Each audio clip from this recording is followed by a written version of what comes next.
all this good work that we're seeing and we're hearing about and coming out of the club, and that, what I saw could be undone within the first 6 games if it doesn't go well. So that's going to be an important factor. The two have to marry up. You can't have one and then the results don't follow. That brutal opening game at home to Arsenal is in 2 weeks yesterday.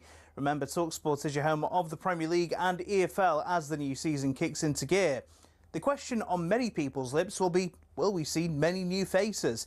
In fairness, we've seen a decent amount of activity this summer, but it still feels a bit stale. There's only so many times we can talk about Alexander Isak. Even our chief football correspondent Alex Crooks noticing a lull. We seem to be talking about the same players day in, day out at the moment. I do expect it to get busy towards the end of the window. Still a lot of clubs who need to do business. People like Fulham even have had a relatively quiet summer so far. David Moyes obviously voiced his frustration. West Ham need players through the door. I know they're trying to work on a goalkeeper as a priority target. Another club who may have to get busy in the window is Spurs. James Maddison was stretchered off during their 1-1 draw with Newcastle in South Korea, and Thomas Frank doesn't think it looks good. I think sometimes life in football can be brutal, but also sometimes very beautiful. So I think it was brutal to what happened to Matters. It looks like a bad injury. Of course, we don't know exactly the status on it. It didn't look good. We are pretty sure it was the same knee that he had the previous injury. And what have you missed to play in a sport or a game? Well, the Ireland centre Bundy Aki has admitted he missed the birth of his child to play in the first British and Irish Lions test. Now, yes, it was his 5th child, so he's been there and he's done it before.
This is Paul Hawksbee and Perry Groves with you through until 4 here on talkSPORT, where this afternoon we'll reflect on that dramatic end to the England-India Test Series. Eddie Jones joins us to take stock of the Lions tour down under, and Sheffield United manager Ruben Selles looks ahead to their season opener against Bristol City on Saturday live on talkSPORT. Former Celtic frontman Simon Donnelly also gives us his take on today's Euro draws for the Scottish clubs, Russell Martin's outburst and his move into theatre. And we'll look at today's big transfer stories, and Danny Kelly brings us another postcard from Ireland. We'll have comedian, impressionist and Southampton fan Tom Ward popping in to see us. We'll discuss Isak, Ruben Amorim's 20-year plan, and whether Arsenal fans really did like Sonny. And we're interested in the notorious bits of sporting memorabilia you definitely bid for. We'll tell you why very shortly, but it is 4 minutes past 1. Good afternoon, everyone. Good afternoon, Perry. Good afternoon, Paul. We slightly clash for anybody who's watching on Connect TV today. Colours-wise, Perry, we should have had a phone call this morning. Gone a bit brown. We have gone a bit autumnal, a bit early doors. But it's what like are you going to do? Pakistan bowling team in the Olympics. Yeah, that's it. Yeah. And I'm just making my debut as well, by the way. So if I'm shouting, I do apologise. This is in the new studio, isn't it? In the new studio, but with actually earpods in. I've never ever had the pods. You know when you see them, everybody on the tube, that they got their pods in, they're listening to me or whatever. And I'm thinking, I'd lose them. Well, I was just trying to talk to you off air before we came on, and I thought, why is he ignoring me? It's going to be that sort of show. Is he couldn't hear anything? Just about 7 minutes past 1. You'll get used to him, Perry. I'm sure you'll be fine. So, what a game. I mean, it does say about the power of Test cricket, doesn't it? I'm sure ours wasn't the only office. You kind of expect it at talkSPORT, but I would have thought most offices, if you had access to TV or radio, you would have been listening or watching that Test match. If you're overseas, you would have been watching it on talkSPORT, of course. But it was amazing, wasn't it? Everybody was sucked towards the TV screens, weren't Yeah. they? In the office. Normally, if it's a Test match on the 5th day, no one really... Well, obviously, cricket fans would care. Yeah. But even I think this Bazball has engaged not just cricket fans, but it's engaged sporting fans in general. Yeah. And it is... it's probably... We talked to John about it, whatever. It's the rebirth of Test cricket, because England are the only Test side who would play like that and make it that interesting. Yeah. And lose from where they should have won when they were 304 for 4, wasn't they? And it looked like they was going to cruise it. Then probably the only team that could chase down 300 plus, with 2 days ago. They were playing like that today, this morning. They were playing like that they knew it was going to rain about 11:30. Yeah. And they thought, right, we've got to get this done and dusted. And it ended up being, we said it was like, we used to play for the Bunburys, didn't we? It ended up like being the Bunburys. It did. Because it was just carnage. And I don't think even, we're talking about the Captain Gill, I don't think he knew what really was going on. No. Because his tactics weren't great, but they got themselves over the line. And 2-2 was probably about right. Probably was. We'll talk to John Norman very shortly. He's been right across that for us on talkSPORT. But it was dramatic stuff. And I just wondered, maybe we can ask the listeners, what's the most injured you've ever been? Whether it was to bat, whether it was to play football. They said, can you get yourself back out there? I mean, Chris Wokes had his arm in a sling. I'm saying he batted with one arm. He didn't have to face a ball. But still, I mean, he was pretty heroic to go out there. He was really struggling. You could see that. Yeah, exactly. Because when someone's really injured when they go stiff. Yeah. And you could tell that, obviously. And if you're batting, he was better to have his right arm in the sling, because you want to play with your left, don't you? You want to lead with your left if you're right-handed. Yeah. So, fortunately, he didn't have to face a ball, but you said every sort of stride that he made would have been painful. I snapped my Achilles tendon, actually, when I played for Southampton. That's what finished my career in the end, up at Middlesbrough. Yeah. And I thought someone had kicked me. Jimmy Phillips was the fullback, and I headed the ball, and I went to turn, and I thought it boot me in the calf. So I was on the touchline trying to get back on the pitch, and my foot was a bit wobbly. I thought, this ain't normal. So I suppose in professional sport, it's a bit of adrenaline. Adrenaline kicks in, and then once that wears off, you realise what trouble you're in. Yeah, then you just think, actually, I can't plant my foot down properly and have to put it at right angles, so maybe I'm in a bit of trouble. I mean, those ones you were asked to run off might be quite interesting. Yeah, just run it off. It turned out that's the thing, isn't it, about ACLs? The amount of players, men and women, who do their ACL, but then they get up and they try and play on because it doesn't feel that bad. I remember Gazza going back to the 91 Cup final. He tried to play on, then it seems to happen, and then you get the full collapse of it and you realise just how bad it is. Yeah, as I say, I think if you go back to the 80s and 90s, people were played on with like stress fractures or fractures of the tibia, fibula. Well, we've just seen Lucy Bronze, haven't we? Yes, we've played for the whole of the Women's Euro. But if it was visible, it'd be quite interesting. If it was a visible injury, I mean, Chris Wokes had his arm in a sling inside his cricket jumper. Terry Butcher. Yeah, I mean that was pretty visible, I'd say. Exactly. All that claret It certainly was. When you're playing, you get a cut to your head or whatever. You always wipe it on your shirt because it makes it look 10 times worse than it really do a bit of a known as a Terry Butcher, like he was the first footballer ever to bleed. Yeah, exactly. John Wilde didn't exist. Oh, what? Yeah, in the semi-final. Yes. Yeah. So anyway, the most injured you were and were asked to carry on or decided to carry on, let us know in the Chris Wokes envelope as we salute him. talksport.com/H&J. Text to 81089 or tweet to TSH&J. Mr. Spock's latex ears, not a fanzine, but they went under the hammer, which probably is a mistake. But yeah, as worn by Leonard Nimoy in 1979, Star Trek sold for £2,371. To be fair, I could do those ears right now. Really? And Mr. Spock's ears, just to make me feel a little bit more comfortable with big pods in. So, I mean, I just wondered if there was any kind of sporting equivalence. Is there some sort of... I mean, that would be an iconic bit of sporting memorabilia, wouldn't it? And it's daft as well. I'm not necessarily talking about Pele's shirt from the 1970 World Cup or Bobby Moore's shirt from 66, but maybe something a bit quirkier, a bit like a pair of... I mean, what if you've bought those for, £2,371... What are you doing? Putting them in a glass case? You're wearing them up the pub saying, hey, look at this, Mr. Spock's ears. Wait. I mean, well, hey, I don't know what you're doing with them. You're wandering around the street, nodding at people. Well, they're obviously massive they call them trekkies, don't they? Massive, yeah. like trekkie, where you think, well, it's going to be maybe an investment, to sell on. As you said there, it's there. But the thing is, what will happen is then in about 3 or 4 weeks' time, there'll be another pair of original Mr. Spock ears that are sold. I take it that they had the suitable backing and that they were the real thing, not somebody bought from a joke shop somewhere about 10 years. I've got a tile from Highbury, our old first team dressing room. Oh, okay. With the old Arsenal A on it. Right. And it was like a drug deal. When you go over the bridge going to the Emirates, there was a bloke who knew someone who was part of the demolition team to get rid of all the stuff. Right. And he shouldn't have been selling it off, should he? Yeah, he had a massive bag. And as I walked across the Ken Fry Bridge, I heard this bloke. I knew him. He went, psst, whistled at me. Grovesy, over here a minute. I said, what's the matter, Dave? He went, have a look. So he just opened his bag and he had all the tiles in there. He went, yeah, son, keep that little memory for you. Oh, that's nice. He gave it. He gave me. Yeah, exactly. Yeah, so I've got it. I've still got it. I've got a tile that went on the home team dressing room. I did my medial ligament in a challenge with a 15-stone forward, says Trucker Timmy. I was 9-stone right back. I stood up afterwards and realised I couldn't stand and fell straight back down onto the floor. I want Gary Lineker's dirty shorts. Well, yeah, I mean, do you want ones that were match worn, or do you want the really dirty ones that he had a bit of an accident in? I wonder if... they've become iconic because Gary often speaks about them and people often ask him about that moment when he had a bit of an incident in his shorts in a match. But he probably at the time, the last thing he wanted to do was think, I'll keep those and I'll auction them. I might need the money. He probably doesn't. It'll be right a few quid on Flog It. Yeah. Imagine that, yeah. Say, we've done all the DNA tests. Imagine Fiona Bruce's face on the Antiques Roadshow. It'd be terrible. And where did you find these? Well, Gary Lineker. Oh, blimey. Imagine even now.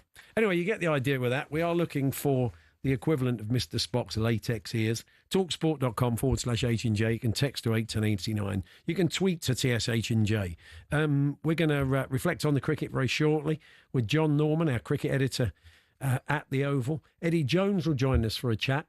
Not great for the Lions to not win the third test, but probably good for the future of the Lions down under and the state of the game down under. We'll get Eddie's take on that because they weren't far off of winning the second test and they won the third one. So in the end, when you look at it, never mind 3-0, the margins were not that great between the two teams. Yeah, I think you probably, from the Lions' point of view, the first test was where they were at their peak for about 45, 50 minutes. Other than that, obviously the second test they're playing catch up and they get the last minute winning try. Yeah. And the third test, I just thought that Australia had that bit of They just edge. wanted it more. They had that edge, and I was surprised that Andy Farrell didn't only make 2 changes. Freshen it up. And exactly. Hungrier players playing. Yeah, come in. Obviously, playing for the Lions, it's once a lifetime opportunity where it'd probably mean more to those coming in. It wasn't that the players that were on the pitch weren't trying, as it should. And Nick White, do you know what?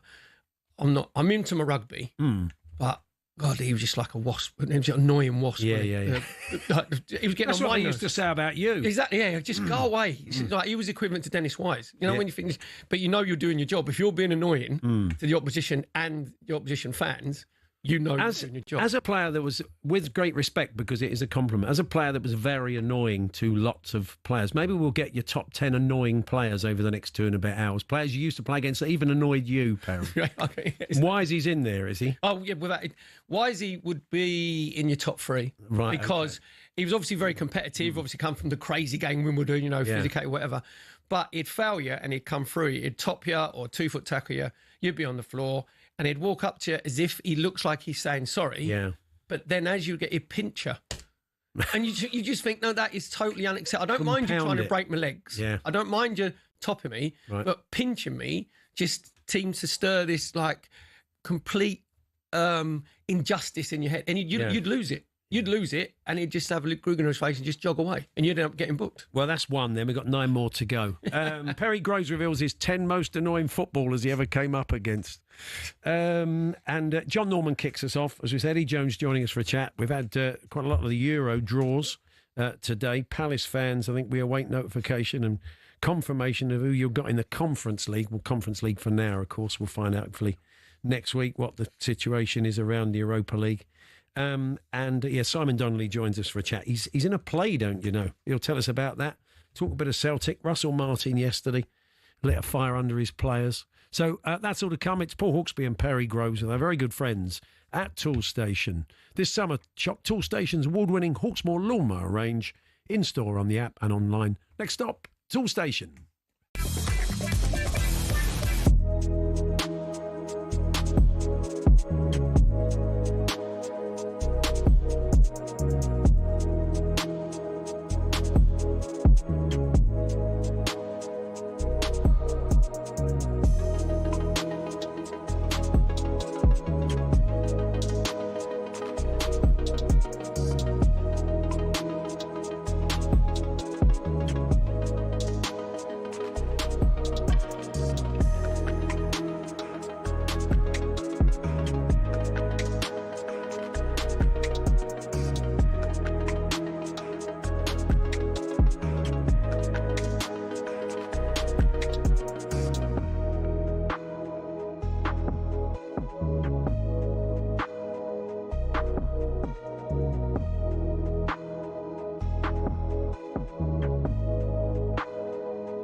going to be Mohamed Siraj, who comes charging into Gus Atkinson. And there's a roar around the oval because Mohamed Siraj has bowled Gus Atkinson and India win one of the most dramatic test matches you will ever see. The oval erupts, many supporters, lots of Indian supporters in today. People from the India dressing room sprinting onto the pitch. Do not let anybody tell you the test cricket is dead. It is well and truly alive.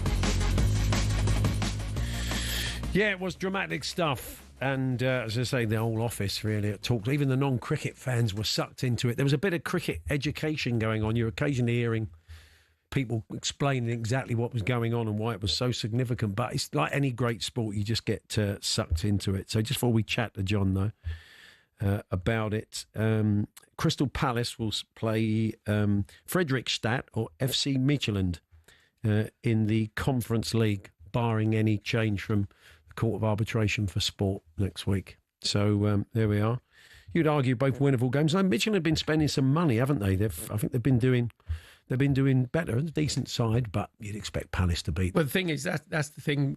Morally, I know we're talking about the wrong. Palace should be in Europa League, but if they go into the Conference League, they've got miles better chance of winning that than what they would the Europa League. I just think if they get a few signings, they might even fancy themselves in Europa League. So Palace fans will be, when you sort of half look at it, and you think, well, it's not really going to be playing in that competition. Well, I mean, look, let's hope not. Let's hope not anyway. Yeah. So let's reflect on an incredible Test series. John Norman, our cricket editor, has been bringing all the overseas fans commentary, of course, and has watched it all unfold. Hiya, John. Hey guys, how you doing? Hello, John. I think my voice is still there. Yeah. Hey, Perry. Yeah. It was just the sight of Chris Woakes out there.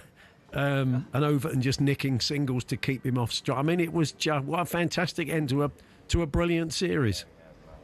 Well, it had to be, didn't it? It's been the series that has just kept on giving, and you just felt like there was always going to be a twist, because there always has been. 25 days, the first time that's happened since 1980, I think. All 25 days taken up for the series, and this famous old ground was full.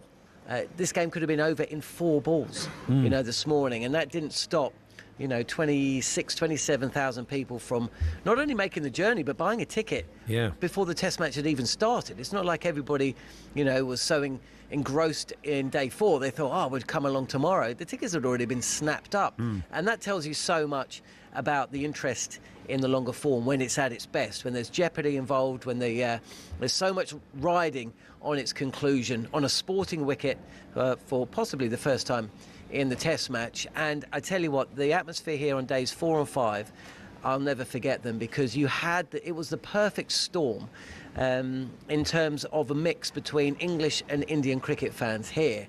There was a wonderful moment yesterday when there was a hush around the ground for about half an hour, 45 minutes, where the Indian cricket fans were just starting to fear that the game was getting away from them. At exactly the same moment, the England fans were daring to dream, with Harry Brook and Joe Root at the crease, that they could actually pull off another record-breaking 4th inning heist.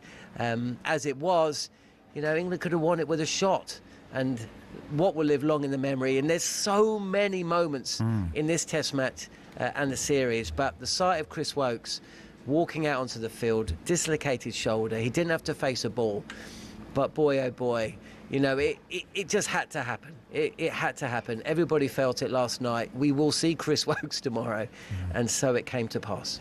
John, when we're watching sport, you want wow moments, and obviously you'd be able to take us through probably about 20, but the thing that I thought epitomised it is when England needed 17 to win, Atkinson actually has a brilliant strike, and it goes up in the air, and you think, what's happening here? And then it goes to Deep, and then Deep just puts it over the boundary for 6. You know what I mean? And it is like, am I watching Test cricket here? Yeah, and of course the same thing had happened yesterday, hadn't it, with Harry Brook caught on the boundary by Mohammad Siraj, only for the bowler, player of the series. You write your own scripts, right? And at every step of the way, whether it's Shubman Gill getting run out, whether it was that moment with Akash Deep in the deep, whether it's Mohammad Siraj stepping on the boundary, and instead of being out for 19, Harry Brook scores 118. Shubman Gill running himself out, the leading run scorer in the Test series. All of these moments along, as journalists and as fans, we essentially make them assume gigantic proportions in terms of the destination of the Test match. But of course, until the destination of the Test match has been reached, you do not know how important a moment it is. And as it turns out, Mohammad Siraj stepping on the boundary, it didn't matter. Akash Deep stepping on the boundary, it didn't matter. Shubman Gill, didn't matter. What mattered was Mohammad Siraj, with the ball in hand, was in control of his own destiny and the destination of this Test match, and he sealed it with that Yorker to dismiss Gus Atkinson. And England were done, falling short so short. There's only been 8 matches in the history of Test cricket which have been narrower than the 6-run win that India posted here at the Oval. Could have been won with a shot, but it was ended by Mohammad Siraj. Although as England fans want England to win, John, you think a draw is a fair result given the balance of the 5 tests? I do. I really do. I think both teams have traded blows, and they've just kept coming. I mean, when you consider where India were at Old Trafford, 2-1 down, needing to bat out 5 sessions, not to win a match but to save one, and then to find yourself here. And where they were in this match as well, at lunch on day 2, England were 106 for 1, India, and they'd reached that target in something like 14 overs, and India had been bowled out for 224.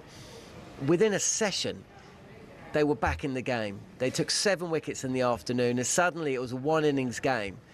Conditions started to ease. The intensity of the game remained throughout, but that injury to Chris Woakes, again another sliding door moment in this Test match, only for India to come back into the game. They post another 370 target. England have chased 2 of those down against India in the last 3 years. That partnership of Harry Brook and Joe Root, both going past 100. Tea on day 4, and there were very few people in this ground expecting anything other than England wrapping up victory quite soon after the tea break, and then for India to come back again, only for the weather to intervene late on day 4. 35 runs needed this morning, 4 wickets for India. It's a toss of a coin game that actually was more in England's favour than India's, and they came back again. I think huge credit to India. They don't deserve to lose this Test series, but England don't either, because they did the same thing to India at Headingley. They came back and won a game they should have lost. Yeah. And they did the same thing at Lord's. So the 2 have traded blows throughout, and I've been so impressed by the way both teams, despite losing key individuals, Ben Stokes for England, of course, Chris Woakes in this Test match, Rishabh Pant in the 4th Test match, Jasprit Bumrah didn't play this Test match. Both teams have lost key individuals, but at the end of the day, I think both can look each other in the eye and say, what a series that was. Yeah. We need a 6th Test match. That would be good. So, great work for our overseas listeners, John, you and the team. I'll take it you'll have a following on podcast to dissect it all. When's that up and running? Yeah, well, we're going to be recording that. I mean, everybody here is kind of like walking around like zombies. Nobody knows what to do with themselves. It's suddenly over. Yeah. We've been living this dream for 25 days, and now we're kind of bereft and not really knowing what to do or say or think. But yeah, Super Over and also Following On will be up on the talkSPORT Cricket YouTube channel very, very shortly. Myself and Neil Manthorpe, Jeremy Coney and Jarrod Kimber will be combining. I'm sure Harmy will be there as well. And yeah, just trying to reflect on one of the greatest cricket series of all time. Brilliant. Thank you, John. All the best. Cheers, John. Cheers, guys. John Norman, our cricket editor there, and that Following On podcast, as John said, will be up soon on the Cricket YouTube channel. Just a little bit more on the European draws. Palace, as we said, Friedrichstadt or FC Midtjylland, they will play in the Conference League, should they stay in the Conference League. Hibs or Partizan Belgrade face AEK Larnaca or Legia Warsaw.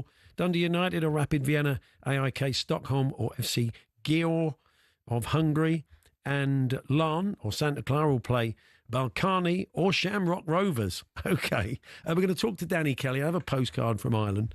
Larne versus Shamrock, potentially. Linfield, if they beat Viking Girl, will play Rijeka or Shelbourne. Oh, wow. Fantastic. We'll be having a chat with Danny about that a little bit later on. But Simon Donnelly's going to join us. We'll touch on some of the European draws, and we'll look at Russell Martin's comments yesterday as he got stuck in to his Rangers players after that draw. Was it Saturday? I keep saying to it yesterday. He's gone very quick this weekend against Motherwell. It was off his long run-up, wasn't he? Oh, not much. You are telling us about the Chris Woakes-like injuries you went out to play with, and all manner of other stuff as well. We got some of that interesting memorabilia. Gazza's fake belly, says James the Blue Nose in Birmingham. He would certainly buy that. This is because Mr. Spock's latex ears from the 1979 Star Trek motion picture went for £2,371. So what quirky bits of sporting memorabilia would you snap up if money was no object? talksport.com/H&J. Text to 81089. Tweet to TS H&J. Might get a little text or from Steve Hodge, mightn't you? Oh, yeah. It's this shirt. That's not quirky. That was gold, as Peter Reid was telling us the other week. Anyway, that's all to come. Eddie Jones joins us to reflect on the Lions tour next.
Ruben Amorim, a Manchester United manager for less than a year and already a trophy winner.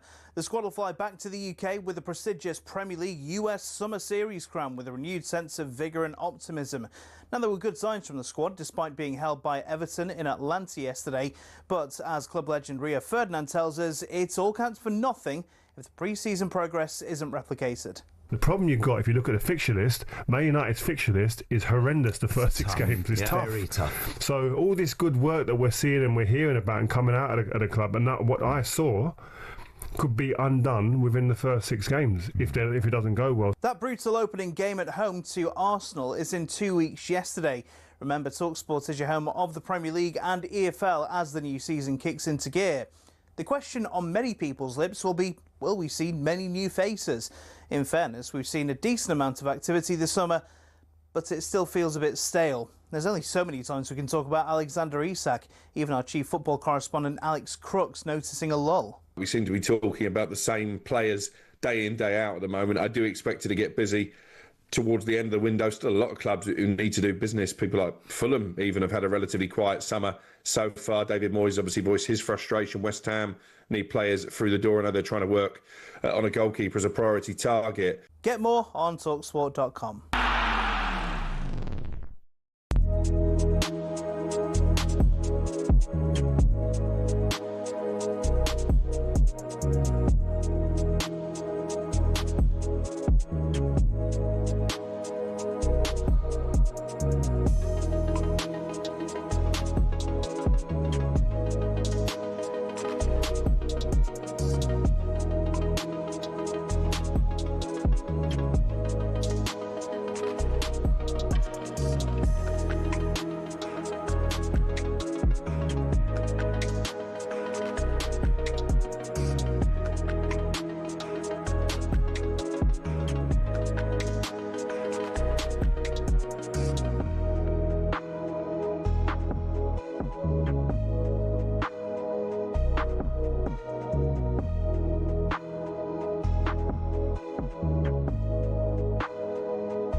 And now we've got play suspended due to a lightning strike. Tate McDermott will score, and that is it.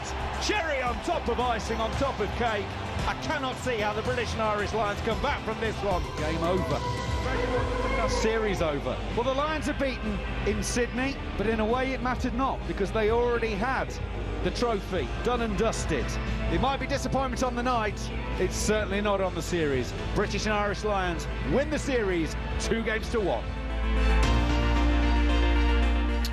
Yes, the 3-0 was not possible. Good performance by Australia. And when you actually look at the series, the margins were pretty fine. You know, they had key players out, the Aussies, that could have made a difference in that second test, and we could be having a different conversation. Let's get the thoughts now of a man who coached England and Australia, Eddie Jones. Good afternoon, Eddie. Hi, boys. Hello, Eddie. Yeah, good, thanks. How do you reflect on the series overall, Eddie? Well, yeah, the Lions obviously won the first 2 tests. The third test is a bit of it was a difficult game in heavy rain, and it becomes a one-off game, and you can't read too much into it. I think the Lions were just a little bit too strong, a little bit too consistent for Australia, and that, they'll be pleased with their performance on tour. Was you surprised that Andy Farrell didn't make more changes? He only made 2 changes, didn't he? Obviously from the second test, because it just looked like the Lions, because they had the series done and dusted. Elite sport is all about having that little bit of edge over your rivals, and I thought Australia had that edge. It meant just that little bit more. Yeah, it's a pretty relevant point. Yeah, the Lions just weren't emotionally tough enough on the last Saturday. One of the skills of the game is getting yourself emotionally right for the games, and when you've won the series, to go again. And it was reflected a bit, I reckon. It was when the first kick off, the ball went to, they set a ruck, and it went to Tajay, who's been one of the best players of the series. But he passed rather than carry, and it just gave you an indication. Maybe they just weren't there on the night. So maybe, a few more new players would have made a difference. Did the Wallabies exceed your expectations going into this series, Eddie, or not? I think they've got a good young team, mate. They've been building that team now for the last 2 years, and there's some good young guys coming through. And I think the thing the Australia will be disappointed is the first test.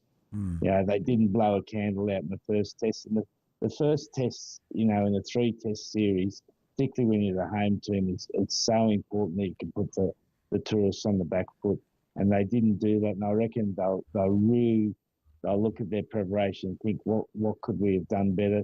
They obviously didn't have Skelton, particularly in the first test, who with Tajay were the two pivotal players of the series. On the selection side, Nick White came in as obviously Aussie's scrum half. And I was saying to Paul earlier, he was annoying me, and his job was to be that wasp, to annoy, obviously, the British Lions. But actually, on the game side of it, I thought on his handling, his decision-making, I thought he was exemplary. Yeah, look, it was his last test, and I think he probably played his best test for Australia. He was into them, he was under their skin. You could see, and he probably had the referee rattled a little bit too. It was a big game for the referee. He probably didn't have great control of the game with the rain and Nick White at him. So there was a lot of things in favour for Australia there, but he was outstanding. After that first test, all that conversation about alternative lines tours came up again, and how competitive Australia were. But we saw in that second test, very fine margins. They win the third test. How important, you think, were those performances for the future of the profile of rugby union in Australia, Eddie? Well, massive, mate. 90,000 in the second test, 70,000 in the third test. Puts a bit of money in the coffers, raises the profile of the Wallabies again. And, it was a very important series for the Lions and for the Australian team, sorry. The Lions, they've got quite a unique role in rugby, that they go to New Zealand, South Africa and Australia every 4 years. And how they raise the profile of those sports in those countries is just so important. So, obviously it'd be nice to play a Lions series against France, but I think what they do for world rugby, the Lions, is massively important. Do you know what it is? You've got to keep the uniqueness. Like, obviously, England, Scotland, Ireland all play against France regularly, don't they, in the Six Nations? And I think for the product, before the tour, I think everybody thought that because Australia in their rugby weren't in a brilliant position, that this would be a whitewash. The Lions would roll them over. So that being that competitive, I think, is brilliant for the product. On the elite sport side of it, Ed, I'm surprised. In football, we have 9 substitutes. Rugby is far, far more collision-based, is it, and like physical confrontation. I'm amazed at the elite level that there's only 8 on the bench. As a coach, would you like to see more on the bench so you got more choice? Yeah, I probably think 8's right, but I'd like to have 12 interchanges. I think you should have a bit more flexibility and tactically be able to change the game a bit more. So you might be able to start with a guy, bring him off, and then bring him on at the end of the game. So I think that would add a bit more to the game. But the point you're making is very relevant. We've heard in the last 15 minutes or so that the Lions hooker, Dan Sheehan's got a 4-match ban. It will be reduced to 3 if he does well. Rugby's coaching intervention. Was that clear out on Tom Liner, Eddie? What did you make of it at the time? Well, it's a difficult one, mate. It was funny, though, on Saturday night. I think they must have said to the TMO, have the night off, because he just didn't intervene. He must have just been sitting there with a can of beer and a meat pie, having the time of his life. Yeah, it's one of those ones, mate. We've got a game, that now obviously the welfare of the players is so important with head clashes. We know, 30 years ago, most sports didn't take that into consideration. We have to take that into consideration. But the uniqueness of our game is that we've got one bloke competing for the ball who's basically got his head over the ball. And then another player is trying to clean him out. And with Sheens, I didn't see anything that was foul play about it. He did hit his head. I think it's a really tough call on him. Yeah. And just one final one, Eddie. I know 4 years is a long time, but there's been a lot of talk about Andy Farrell and whether he goes again to New Zealand in 2029. What did you make of the job he did, and do you expect him to be there in New Zealand? I think firstly Andy did a great job, mate. I think just he's got a good persona about him. He leads well. He's reasonably calm, and he got what could have been a tricky tour with such a heavy influence of Irish players, and he's the Irish coach. The tour seemed to be a very cohesive team. So he's done a good job there. They played good rugby. Depending on his island situation, for him to go again to New Zealand, I think would be a good idea. Yeah. Eddie, pleasure talking to you. Thanks for joining us. All the best. Cheers, Eddie. All right. Thanks, boys. Cheers. There's Eddie Jones there, the former England and Australia coach, reflecting on the Lions tour. It was an absolute delight to bring it to you. I was listening to our commentary. Macca and Ben Kay and all the team did a brilliant job. So well done to all the team who brought us that. Yep. I say, again, you have to engage the floating fan. Yeah. And I think it engaged, and also kicking off at 11 o'clock on a Saturday morning, that gets more people, more traction. Yeah. So the next one in New Zealand will be very similar. No, they do. They always do feel special, don't they? I mean, it was great that we were able to bring it to you, but they always do feel pretty special on the Lions tours, and you can tell with the players, they've bought into it. So it'd be great if Andy Farrell can go again in 4 years. Those tiles, Perry, you were talking about, the builder who gave you one for nothing, he was actually selling them for 20 quid each. Dan in Grantham said, "I've got one." I was walking down to them from the Gunners pub, and they were out there with a table selling them for 20 quid. When you got the old, right? Yes, that's right. So you did well to get one for you. Save yourself 20 quid there. How much would Eric Cantona's Kung Fu boots be worth? This is off of Dr. Spock's latex ears that went for about 2,300 quid. So, that was from Matt. Yeah. They never released that bit of footage. Have you noticed that? Think of all the terrible things that have happened in the world of football since. But whenever you see a documentary and that features in it, you just see that still.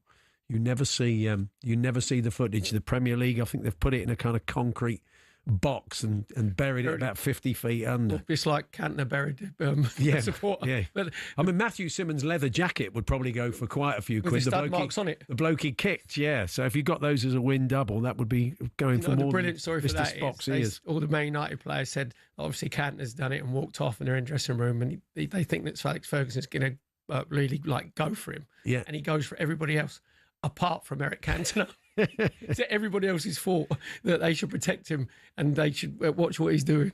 Talksport.com, text 81089, tweet TSH and J. All this talk of Dr. Spock's latex ears. He's Mr. Spock, isn't he?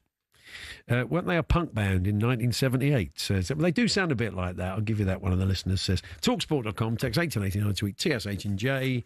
Simon Donnelly joins us, former Celtic and Sheffield Wednesday forward. Very shortly, we're here with our good friends at Tool Station, delivery in as little as 30 minutes with Fast Track. Next stop, Tool Station.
M3 is still closed northbound for emergency repairs at junction 9 for the A30.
$10K for Coldplay. Yes, our competition to win 10 grand and a VIP night out at Coldplay at Wembley Stadium ends tonight. That's right, we're giving you the chance to win 6 tickets and a private box for you and your mates on August the 22nd with full hospitality, and we're chucking in that 10 grand spending money completely tax-free. All ends at 11 o'clock. Here's how to enter. For a chance to win, text the word WIN to 83338 by 4th of August at 11 p.m. and you're in the draw. Tax costs £2 plus one standard network rate message. You must have the bill payer's permission or post your name and number to Coldplay Competition, PO Box 3190, Colchester, CO2 8GP, to arrive by 5 p.m. on the 7th of August. 18 plus, UK excluding Northern Ireland. This is a talkSPORT Limited promotion run by talkSPORT, Talk and Virgin Radio UK stations. For T's and C's at talksport.com. So we brought the Euro draws earlier on. There was a big Scottish contingent in there. We'll touch on that very shortly, along with Russell Martin's comments after the draw with Motherwell on Saturday that have got a bit of traction. But first, to me, we touched on last week, David Tanner, our Scottish football correspondent, was telling us that he's treading the boards at the moment in a play called Billy and Tim, which is a brilliant idea for a play. Anyway, here to tell us more, one of the other stars of the show is the former Celtic frontman Simon Donnelly. Hi, Simon. Good. I'm glad you inverted commas. So remember, you're actually in vision now. To be fair, Simon, I'll tell you, it's the two main boys doing the heavy lifting, but you are doing a bit of punditry, which is not altogether alien to you. It's not. No, I do a lot of stuff with Celtic TV these days. So, yeah, it's just us playing ourselves, really. Yeah, so it is a great idea, isn't it? It's a Celtic and Rangers fan find themselves in a cell on the day of an old firm game, hoping that one of them can get out as quickly. Pay their money, pay their fine to get out, isn't it? That's right. It's a lovely idea for a play. It is, yeah. It's actually quite a funny play. Obviously, the two guys have found themselves in the cell on the day of the game. And their wives, I think, are betting money to get them out, depending on who wins the game. And there's also a subplot. The jailer, Harry, is going through a serious time in his personal life. His grandson's seriously ill in hospital. So it very much focuses the boys on there's more to life than just this match. Yeah, absolutely. You have lines to learn, Simon. David was telling us that as well. Was that a bit nerve-wracking? It is actually, because we're out of comfort zone. People can't really get their heads around it. They're saying that, you're used to playing in front of 60,000 fans at Celtic Park, but Perry will tell you yourself, that's what we're used to. As football players, you grew accustomed to that. It was your job, whereas this is very much out of our comfort zone. Do you know what? When the anxiety kicks in and you're feeling that you're pooing your pants, basically, right? You've got to say that's a good thing because it means that you're focused. You've got to keep putting that into positive energy. Yeah, do you know what? It really is, because you see behind the scenes, like there's a production team here. We've done the Pavilion Theatre up here. Those words came out of my mouth. Sounds ridiculous, but we've played the Pavilion Theatre in Glasgow. But when you see the production behind the scenes, and the guys are serious actors, you do not want to muck up. You don't want to mess and forget your lines. So it's a complete focus, and it's probably just similar to football in the end, really. Yeah, absolutely. So tell us where you're on, Simon. I know you're going to be doing some more gigs later in the year, but you're at Edinburgh at the moment, so where can we see you in action? Yes, we're at the Edinburgh International Conference Centre. We played there Friday, Saturday. We played this Friday, Saturday as well, the 8th and 9th, which coincides with Oasis, obviously, so if you don't have an Oasis, come and watch us. And we're playing on the 15th as well, so looking forward to it. Nice one. Well, we're going to hear from Russell Martin now. You know what's coming. There's been a lot of talk about it since. I mean, he hasn't got his feet under the table, but he got stuck into his players after the draw with Motherwell. He didn't hold back. This is what he had to say. I think we were lucky to get a point. We were nowhere near where we need to be, and I'm extremely disappointed and hurt by that. They were braver than us. They were more aggressive than us. There is a default here. The default is to revert to type, which is when it's going really well, everyone's all in, it's really good. When it's not going well, you protect yourself a little bit, and the self-preservation stuff. So we had two men on the pitch today that want to do what they want to do. When you want to just jog around and do what you want to do, there's a big problem. So some of them have to drop their ego. Interesting stuff, Simon. I mean, there's two schools of thought, really, since he said that. Those that say, light a fire under him, you should see a reaction. Those that say he's only just got there and he may lose a few of the players after that. What's your take on it? To be honest, I don't disagree too much with what he's got to say there. Obviously, covering the football up here, I think there is something in that makeup of that squad that's a little bit weak. And it's going to take time for him to get his own squad in there. Again, you don't get much time up here. You have to really be at the top. It needs to be Rangers or Celtic. So that's going to be the battle that he's up against. But I don't disagree with his words there. And to be perfectly honest, I think some of them do need to kind of step up to the plate a wee bit more. You've seen over the last couple of seasons, Barry Ferguson and last year, they got a little tune out them at times, but they can't do it over a consistent level of time. And that's where Rangers are falling short at the moment. So Russell's got his work cut out there, but I don't disagree with anything he's saying there. His assessment might be right, Simon, but you know what players are like, and this isn't Russell Martin, the group players that he wants. He's had a pre-season there. Yeah. You can berate and cane your players in the dressing room and dig people out and go from saying it's not good enough, the standards aren't acceptable, you aren't winning your challenges, you're not winning your 50-50 or whatever. But then you go and criticise the players in public, then there's some players in there will be looking, thinking, I could be here longer than you. So you've got to be, I think Russell Martin's got to be clever enough to know that he's not going to want these players long term, but you have to use them in the short term. And I just think I think he needs to calm down a bit. As you said there, the profile at Rangers is 20 times more than when he was at Southampton in the Premier League. I agree with you there, and I think maybe that reaction you got out of them at the weekend is a disappointing result. They started off in Europe really well. They've obviously got through to the next round of the qualifications, but to slip up in the first game, I think it's in pressure. So he's maybe reacting to the pressure there as well. I agree with what you're saying about trying to keep it in-house, but he's obviously had a knee-jerk reaction right after that game.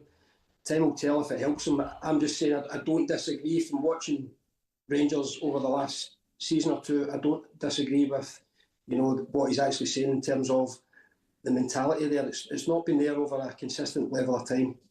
Simon, nearly out of time. Just very quickly, we've got the Euro draw, haven't we? Kairat of Kazakhstan or Slovan Bratislava. Celtic will play. Celtic part of the first leg in a couple of weeks' time. How are you feeling about that for a place in the Champions League? I think it's a favourable draw, to be honest. I think they played Slovan Bratislava last year in the league stages and beat them. So I think it's a decent draw for Celtic. Always at this time of year, you're just starting to find your rhythm. I was at the Celtic game yesterday. They weren't particularly spectacular, but they got over the line. I think there'll be new additions to that squad. So it's a big game for Celtic, but I think it's a decent tie. Good stuff. Simon, break a leg, as they say in theatre circles. Not obviously, don't say that to footballers. You can say it to actors. It's not great, really. So, when he's got his actor's head on. Yeah. So enjoy. All the best. Good to talk to you. Cheers, guys. Thank you. Have a good show, lovey. So there we are. Simon Donnelly there. We're going to talk to Ruben Sellers a little bit later on, the Sheffield United manager. So we're looking forward to that because we brought you League 1 and 2. We'll talk a bit about that later on, Perry. But Championship returns this weekend. And we're right across that. I'll run through some of the games we're going to be bringing you. Lots more to come in the second hour. More of your emails and texts. Thanks for all of those. Your Chris Wokes-like marches to the middle and other injuries you picked up. We're going to talk about Spurs next, Perry. I know. We're going to find out if Arsenal fans... Everybody said, everybody loves Sonny. Even Arsenal fans love Sonny. Well, we'll put that to the test in a few moments' time. Actor and impressionist Tom Ward's popping in to talk a bit of Southampton. That's his club. And we'll look at the latest on Alexander Isak as he turns up for training when none of the other boys are there because they just got off the flight from South Korea. Anyway, that's all to come. Paul Hawksbee and Perry Groves here on talkSPORT.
Ruben Amorim, a Manchester United manager for less than a year and already a trophy winner.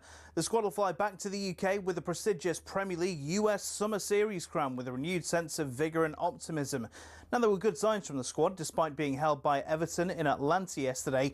But as club legend Rio Ferdinand tells us, it all counts for nothing if the pre-season progress isn't replicated. The problem you've got, if you look at the fixture list, Man United's fixture list is horrendous the first six games. It's tough. Very tough. So all this good work that we're seeing and we're hearing about and coming out at a club, and that, what I saw could be undone within the first six games if it doesn't go well. So that's going to be an important factor. The two have to marry up. You can't have one and then the results don't follow. That brutal opening game at home to Arsenal is in 2 weeks yesterday.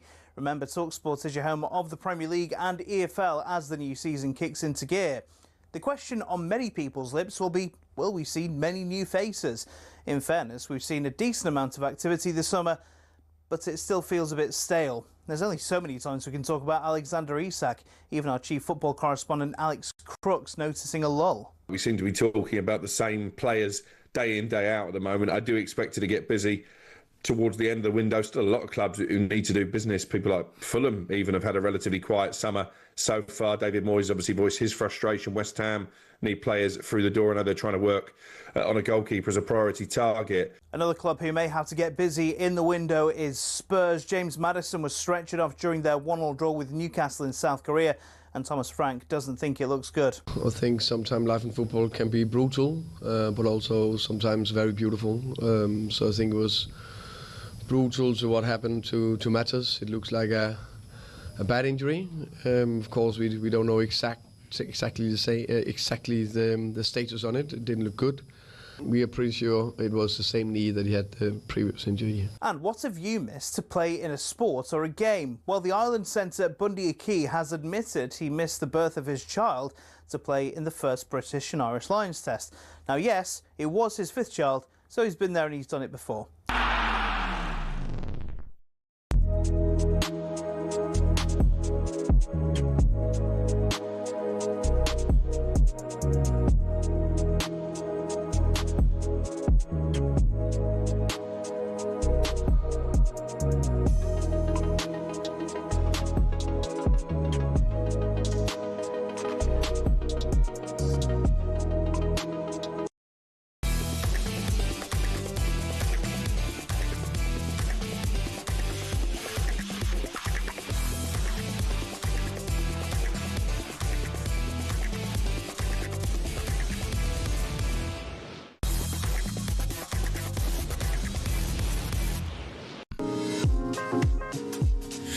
Good afternoon, it is Paul Hawksbee and Perry Groves here on talkSPORT. Comedian, impressionist Southampton fan Tom Ward will be popping in to see us a little bit later on to chat about his podcast, which is quirky, to say the least. He'll explain how it all works.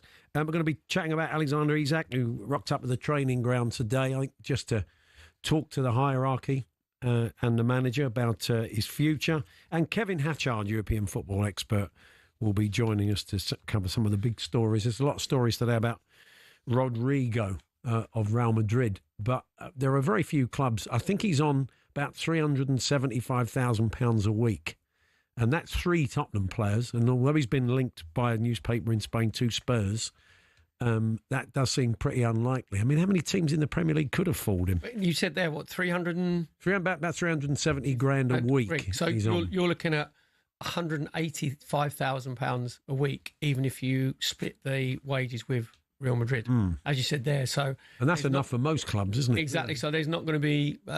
You've probably got 3 or 4 clubs, in the world who can afford that sort of money if they take him on loan, and if Real Madrid actually want to sell him. I mean, and Arsenal pay good wages, but they wouldn't pay that, would they? No, I think. Because now I think we'll talk about later on, it looks like they're in for Eberechi Eze as well. Do you know what I mean? So I think that's their main target. And you know full well there's less risk with Eze because Rodrigo obviously never played in the Premier League. Yeah. And there's always that acclimatisation on the physical side of it, on the cultural side of it. So, he's not going to have that many opportunities, I don't think. Maybe Tottenham have a more pressing need for Eze after Maddison got injured yesterday. Didn't look good. It's the same knee as before. Kulusevski's not available. They've got issues in that position. I don't know how committed, how far down the road. Perry, you're at Arsenal a fair bit. How far down the road do you think that is? As it is, I think his buyout clause is there for another week, and then I can imagine they might be looking for even more. No one's met what Palace are looking for. Yeah, I think it's 65 million, isn't it, the buyout clause. I would have thought that we'd need to get some players out before we go and get a big one in. Do you know what I mean? Well, so Tottenham are in a position to spend 60 on Morgan Gibbs-White, so they've got that money, it seems, before having to sell, and they will sell some players. But again, their wages is that much greater. The wages come into it because with Morgan Gibbs-White, obviously Spurs could probably afford to give him quite a substantial pay rise on what he was on at Nottingham Forest, and then Marinakis comes in and goes, actually, no, you're part of our future, but I'll double your money or treble your money. So that's why Gibbs-White stayed. Yeah. With Eze, his people will be saying that he'll be looking for the level he's at. He's looking at 150, 175,000 pounds. It's a big move for him. Exactly. At his age. This is his one big move. This is his last one, isn't it? And he's got to get it right. Yeah. And we're going to talk a bit of Spurs anyway now, cover a bit of ground. I just listened to the Overlap, Gary Neville's a YouTube podcast that he did a little bit earlier on. And let's hear a little bit from it. And Daniel Levy was the guest of Gary. And Gary asked him if he gets the credit he deserves for the way he runs the football club. I think it's one of those situations. When I'm not here, I'm sure I'll get the credit. So you think you'll have to basically sort of... you think you'll have to exit? I think it's one of these things that, you know, when you come here and you look at this wonderful building and the fact that other clubs now are trying to copy what we're doing should be a sign that actually maybe we did something a bit bold and right. I think most Spurs fans accept that. I don't think they have a problem with what Daniel Levy has done in terms of the infrastructure of the club. He did an amazing job to oversee that, and the stadium is absolutely fantastic. But, I mean, it's other areas that we feel he falls short. I mean, he didn't really say a great deal. He is quite slippery, Daniel Levy, when you have when you see him interviewed. He says a lot of the same stuff. It's all about the football. I live and breathe it. I want the team to win. But then in the same instance, he says that, you know, we work within our means. He said, we're not, effectively says, we're not a state-owned club. We can't spend whatever we like. We have to be self-sustaining, so we have to work within our means. And it's quite difficult to be ultra-competitive and win stuff when you're up against teams like that with the, well, I say untold spending. I mean, PSR is there for a reason, but teams that can do that. But the thing is, I would have changed, you know, when he said, I'm sure I'll get the credit I deserve when I'm not here. Hope, he should say, I hope I get the credit that I deserve when I'm not here. Because on the business module, Paul, you're absolutely 100% right. Yeah. As a businessman, he's done an unreal job. I think they have the 9th highest revenue in Europe. I think it's 520 million last season. But then you separate the business from the football, and then what you'd say is with the revenue they're producing, and I know they say they've got a business module, you know full well, because of the wages that they're not prepared to pay, there is a glass ceiling, what they're not going to get above. So for them to achieve would be to get into the top 4. And every fan has hopes and ambitions. And I think there's, I don't know, Spurs fan, just that little bit of sort of annoyance that you think, no, we could go that little bit further. Because we have got that amount of money that we could spend on players. From the outside, I think the biggest mistake that he made was when Pochettino was flying. And he had the culture right and he was coming in like top 4. 2019, you're in the Champions League. Pochettino didn't get the backing from Daniel Levy because he wanted to get some players out at the time. I think Danny Rose, he wanted to get out, and Alderweireld and Tonga were coming to end their careers. And he got stubborn, Daniel Levy, because he wanted a certain price for those players going, not just players coming in. That's always been the case. But going out. But then that is where you had a chance to kick on if you would have backed Pochettino. And I'm you know what, I'm 100% glad he didn't, because obviously that was to your detriment. I think that is the one thing that I think that he's got fundamentally wrong. Can we have a little bit so you can say, well, you could have got rid of that manager earlier there, or that manager didn't fit. But I think that was the real big one in 2019. It was this. I always felt it was the sliding doors moment. He would argue it was the time when he was trying to make the stadium happen. And, you know, when Tottenham played Liverpool in that Champions League final, there wasn't a great deal between them, you know. But then, obviously, the Coutinho money allowed them to go out and sort of rebuild and bring in those new players, and they just went into a different stratosphere. But I guess he would argue that he was trying to build a brand new stadium. There wasn't money to do that. But you're right. It was an attitude thing. It was being prepared to make difficult decisions and let players go. I mean, one ex-Tottenham manager told me that there was a player that he wanted rid of, and he spoke to the chairman, and he put a valuation on it, and he said, well, look, if you want that much for him, he'll be here till he's 60. So I think there sometimes can be a bit of frustration that he wants to get top dollar for the players he doesn't want, but doesn't want to spend big money. So he would argue that's good business. Why should he overpay for players? But you have to be realistic sometimes to get deals done. And Tottenham have missed out on some big players that went on to do very well for other clubs for that reason. But also as well, full well, and you get the corporate side at football clubs, you get the business side, your commercial side, or whatever. And I've had conversations with commercial people at Arsenal, and about selling the executive boxes, and what deals can they do, for club level and season ticket. And I always just say to them, look, I nowhere near got your expertise on commercial side and whatever. One thing I have is on football, you get it right on the pitch. Everything else then just falls into line. Sure. Everything else. So if you're successful on the pitch, then you'll sell out your executive boxes. You know what I mean? You'll sell out Arsenal got 110,000 wait list on the season ticket list. That's not because obviously they've done brilliantly commercially, but it's because of Arteta, what he's done on the pitch. Then you get that interest. And also, no, you know what it's now, Paul? It's global, isn't it? It's global now, but you have to be successful on the pitch. That's the main priority. I mean, they do have Yang at the club, and he came on and played yesterday in the game. But you saw the profile of Sonny yesterday in the game in South Korea against Newcastle. It's absolutely massive, and that is potentially. It's funny. I was chatting to someone who sort of knows a bit about South Korean football. He thinks because of Son, because of the 10 years, Tottenham are quite well embedded, because there is this thing that people say, as soon as Son moves on, interest will wane in Tottenham, and there'll all be LAFC fans from next week probably. But he didn't seem to think that was the case. He felt that the club are a bit more ingrained. That you're gonna have some. I mean, you may not get the sort of tourism. We have a lot of fans coming from South Korea to watch Spurs play every week, and that is a big source of revenue, because unlike those of us that have been going for years, we're not a fresh audience every other week who go in there and spend a fortune in the club shop. So they're going to feel the pain of that unless Yang trains on and gets more game time. So did Arsenal fans love Sonny? Did they think he was all right for a Tottenham player? We love him now. We'd have given him a guard of honour. We'd have clapped him off. I'd have carried him off on my shoulders. It's not a problem. He scored some pretty good goals against Arsenal over the years. Yeah, the thing is, from the outside, right, he is the perfect footballer in as much as his talent and ability and his work ethic was unquestionable. Yeah. Off the pitch, he was no trouble whatsoever. Yeah. So he was a manager's dream, and he would lead by example.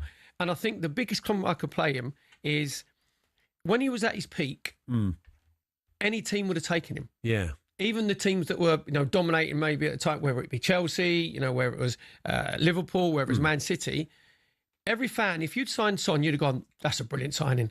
And if he'd have gone straight into the team, the level wouldn't have dropped. Yeah. If he'd have come off the bench, the level wouldn't have dropped. That's how good at his peak. And also, he had a brilliant relationship with Harry Kane. I think they hold the most assists for each other, don't they, in the Premier League history, 47. And I was lucky enough to be undercover with my false nose and glasses on at the Tottenham Hotspur Stadium when he got his Puskas goal against Burnley. Yes, yeah, I remember. And he left about 8 in his wake, 1v1 with Nick Pope, opened his body out with his right foot, put it in the bottom corner. I actually stood up and clapped. Wow. Because it was, when it's that good, your rivalry and that goes out the window. Yeah. When you see what we call the oh my God moment. Yeah. But people forget he scored that goal because in free play, he was defending on the edge of his own 18-yard box. That epitomised, and the goal's brilliant, but that epitomises him. So he's an all-time, he's an all-time Tottenham great, fifth highest goal scorer. When Harry Kane was injured, he took the mantle up. He played up front, didn't he? And he took on responsibility, and probably his game went to another level because he became the main man. Yeah. But I think he's a Premier League legend. Whether he's an all-time Premier League great, whether you go into the Ryan Giggses, the Thierry Henrys, that's another discussion. But 100% he's a Premier League legend because I think 8 out of 10 seasons he's playing wide. He scored double-figure goals in the Premier League. And it's he was struggling a little bit last season. His legs have gone last season. Yeah, exactly. I think they were losing that little burst of pace. You could tell was kind of frustrating him, but I'm sure he'll do well in the States anyway. So next Saturday, DAZN brings you 5 huge nights in one night. Unbeaten rising star Moses Talma takes on the proven and dangerous Dillian White heavyweight showdown, plus action from Nick Ball, David Adelaide, Raymond Ford and Philip Hergovich. So don't miss next Saturday, 16th of August. You can watch that on DAZN. And we should let you know Tottenham in action in the Super Cup final. We're going to put PSG to the sword. Put them in their place over in Italy. Get back in your box. Wednesday. Sorry, the box. Wednesday, the 13th of August. So Super Cup will be live on talkSPORT. We're going to be chatting to Kevin Hatchard. We may touch on Paulinho. What went wrong for him at Bayern Munich? Tottenham have brought him in on loan, so we'll find out a bit more about that. Rodrigo, some of the other stories from around Europe with Kevin. Tom Ward popping in. We'll talk Alexander Isak later this hour as well. We're here with Tool Station this summer. Shop Tool Station's award-winning Hawksmoor lawnmower range in store on the app and online. Next stop, Tool Station. Boxing update on talkSPORT with DAZN, the global home of boxing. Buy now at dazn.com/boxing.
Good afternoon, Paul Hawksbee and Perry Groves here on Talk Sports, and we're going to look at what's going on around Europe. Some interesting stories as always. Kevin Hatchard, European football expert, joins us. Good afternoon, Kev.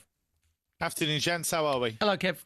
We should talk a bit about Marcus Rashford and what's going on there. It's not the first time we've had a situation where Barcelona have a player that they can't register. So where are we at in that cycle at the moment? They hopefully getting that done. Yeah, well, first, here's the good bit. He scored his first goal against Daegu FC. That was a 5-0 win, and he came on as a sub and scored. And that part of it's been fine. I think there's a sense that even though he's a little bit behind some of the other players in terms of his physical preparation, he's going to be a valuable player. But can they register him? Now, they've asked him about this and what his feeling is, and he has said that he's relaxed and he's going to let the club get on with it. But what we do know is that, once again, it's not easy for Barcelona to register new signings. Joan Garcia, their new goalkeeper, who's going to be their number one, he hasn't registered yet. And there's been all of this talk about them trying to get rid of Marc-Andre ter Stegen, who was their number one goalkeeper, but he's injured for the next few months. And so they're not going to be able to move him on anytime soon. And a lot of people in Spain believe that the reason the Nico Williams deal fell through is because he wanted a clause that said that if they couldn't register him for La Liga, then he'd be able to walk away from the deal. The reason Barca have these problems time and time again is because they have enormous debts and they're right up against it in terms of what La Liga will allow them to have in terms of their salary cap. So they don't really have a lot of wriggle room. So can Daniel Levy fly in like Mr. Wolf? We go, yeah, I'll give you a little bit of advice. I'll get yourself sorted out. Yeah, quite possibly.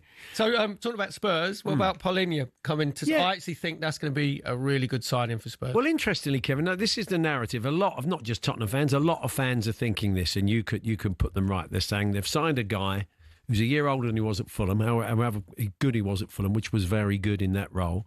But he's hardly played for Bayern Munich. He's had an injury-hit season. So I suppose the questions are, how bad were the injuries and why wasn't he getting game time? The first one is easy, not bad. A few minor problems here and there, but nothing really severe. The second thing is that he arrived too late. He arrived a year too late because Thomas Tuchel wanted him. He wanted a pure destroyer of a number 6. He made that quite plain. He upset Joshua Kimmich and Leon Goretzka because he publicly said that's not them. They're not defensive midfielders and I need a specialist. But by the time Paulinho did arrive, Tuchel had gone. And so Vincent Kompany didn't have a place for him in the team because he wanted Kimmich to be the main 6, if you like. And Leon Goretzka fought hard, earned his place in the team. Alexander Pavlovic is a player who's come through the Bayern Academy and they want to give him as much game time as possible. So there simply wasn't a place for Paulinho in the team. That's not his fault. That's just the way it is. And if you look at the way that Bayern play, they tend to dominate games. So do you really need that destroyer to screen the back line? They don't really play like that. So it was a bit unfortunate. He was kind of the victim of circumstance, really, because at the time when he was very close to joining Bayern, Tuchel would have really used him. But by the time they resurrected that deal, he wasn't necessary. It's a key position for Tottenham, as we saw last year, that people were just waltzing through our midfield and there was sort of no midfield anchor there, unfortunately. So I think good. You think good business for Tottenham? Yeah, really good. And obviously, he's got another season in his legs. If he hasn't played that much, as Kev said, his injuries weren't that bad. And he'll give you physicality. He'll give you mobility. He'll give you a little bit of box to box as well. And it looks like Thomas Frank wants to play with 2 holders anyway. Yeah. So he'll be the deeper of the 2 holders. And you know that he can handle the Premier League. So I think it's a brilliant signing. He mentioned yesterday about playing Bentancur potentially alongside him, and maybe Bentancur being a bit more progressive, because they can be a bit more progressive when you've got someone who's a pure 6, but we shall see. I was saying to Andy the other day, Kevin, probably Chelsea's greatest achievement is not becoming the champions of the world. It's turning a profit on João Felix. And Saul Niguez, his old teammate, Atletico, has given him a bit of a shoeing, hasn't he? Tell us what he said. He's given him a lot of a shoeing, as it turns out. He effectively said he didn't work hard enough. He said talent without effort is worthless. He said that a lot of players at Atleti had tried to help him.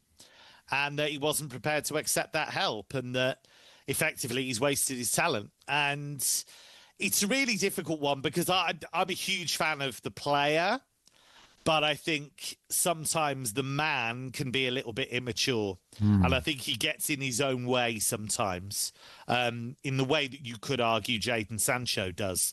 The actual player is breathtaking, but sometimes bad decisions. And I think, you know, he's also fallen into a couple of modern football traps. I mean, world's tiniest violin and all that. But he ended up going to Chelsea the second time because it was basically an accounting wheeze, right? Because they needed a make weight for Conor Gallagher to go to Atletico, and he ended up being it. There was no intention of Chelsea making him a regular first teamer.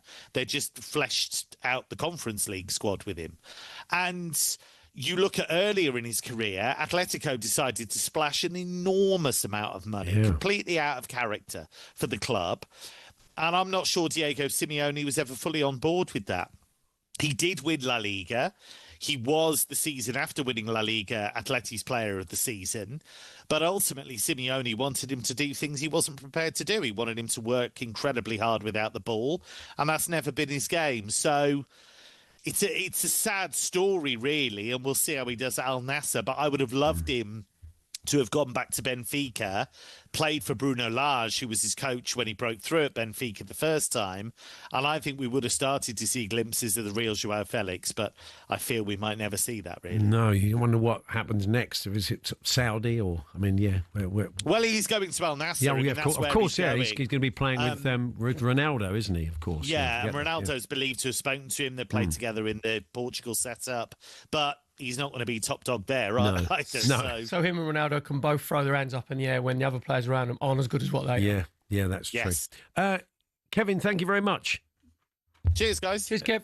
Kevin Hatchard there. The Trans Europe Express podcast is available. If you missed the show last night, it was you can luxuriate a deeper dive into the world of European football with Danny Kelly and Kevin Hatchard. Danny will join us a little bit later on with one of his final postcards from the world of Irish football. We've been doing that over the summer because it was one of the only leagues that was still playing. But Premier League just around the corner, so we may well be wrapping things up today. But I've enjoyed our chats, and Danny will join us for a chat later on. But Tom Ward, comedian, impressionist, and Saints fan, pops in to tell us about a very different kind of podcast he's involved with, and talk a bit of Saints ahead of the start of the season.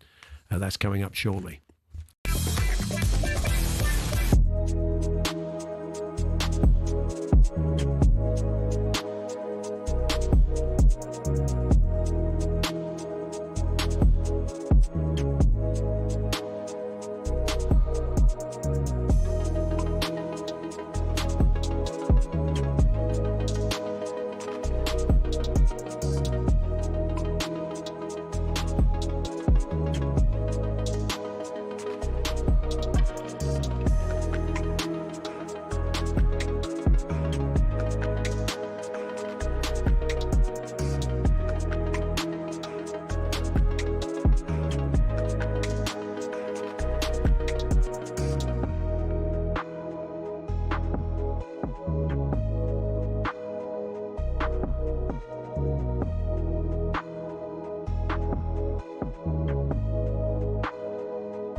From the Toffees to the Tractor Boys, the Eagles to the Seagulls, Gunners, Bees, Hammers and Magpies, Premier League teams have got a load of crazy nicknames.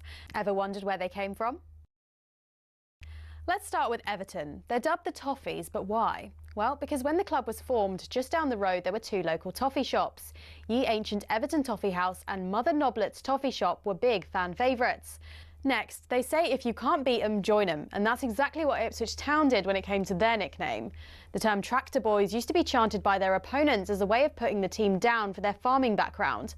But during one game back in the late 90s, Ipswich were 1-0 up and they decided to flip the script. 1-0 to the Tractor Boys, they sang, and a new nickname was born. Let's head to Leicester, famous for more than just a red, well, orangey cheese and Jamie Vardy. Leicestershire is also the birthplace of fox hunting, hence the Foxes. Next up, turns out apples are not the only fruit that don't fall far from the tree. Bournemouth's nickname, the Cherries, comes from the fact the club's stadium was originally built right next to a bunch of cherry orchards. This next story actually involves two club nicknames. It started with Crystal Palace. They were having an absolute nightmare run back in the early 70s.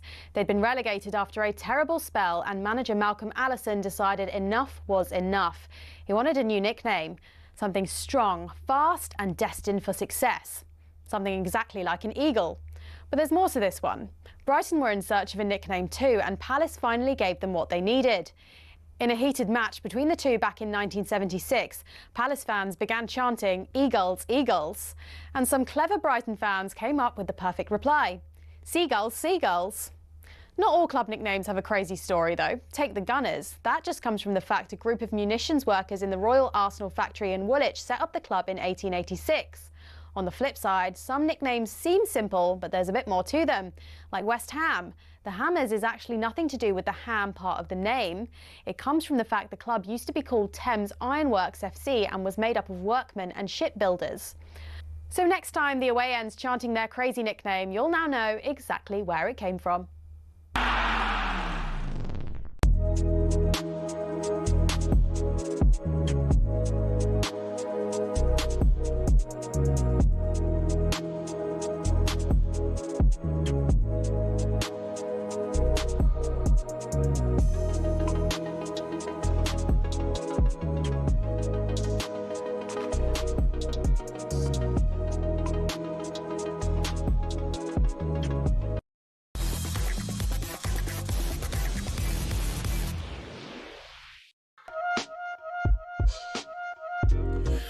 Yes, it is Paul Hawksbee and Perry Groves here on talkSPORT. Our next guest in awe of a former Saints player, Saints legend sitting alongside him. I was just going to say sorry, and you've got him before me. Like every Saints fan, I just say, I'm sorry.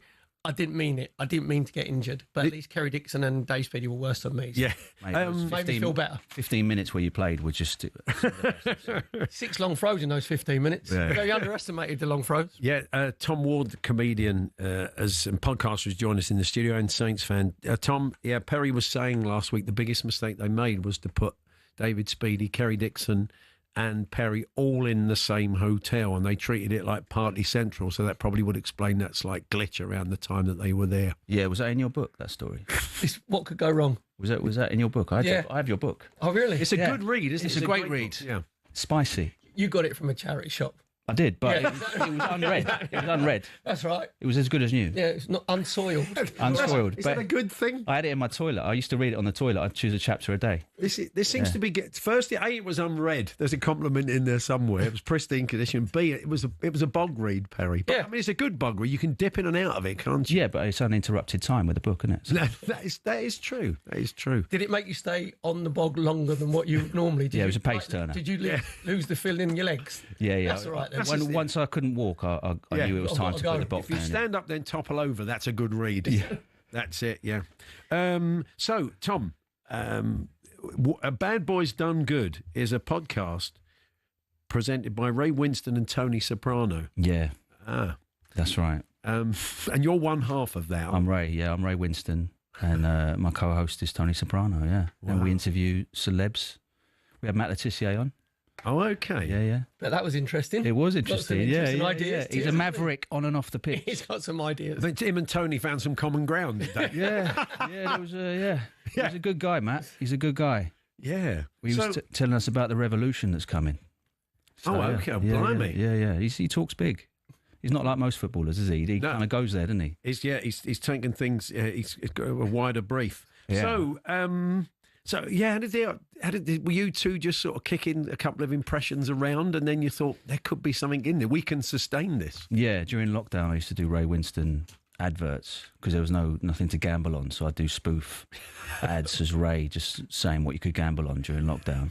And then my mate Joe is a comedian as well. He does Tony Soprano, so we thought, why don't we just get in a room and just interview people? They be them, we'll be them. I mean, sadly, you can't get James Gandolfini on, but do you think you might try and book Ray as a guest at some point? We have tried. He's aware of us. We're in touch with his daughter Lois.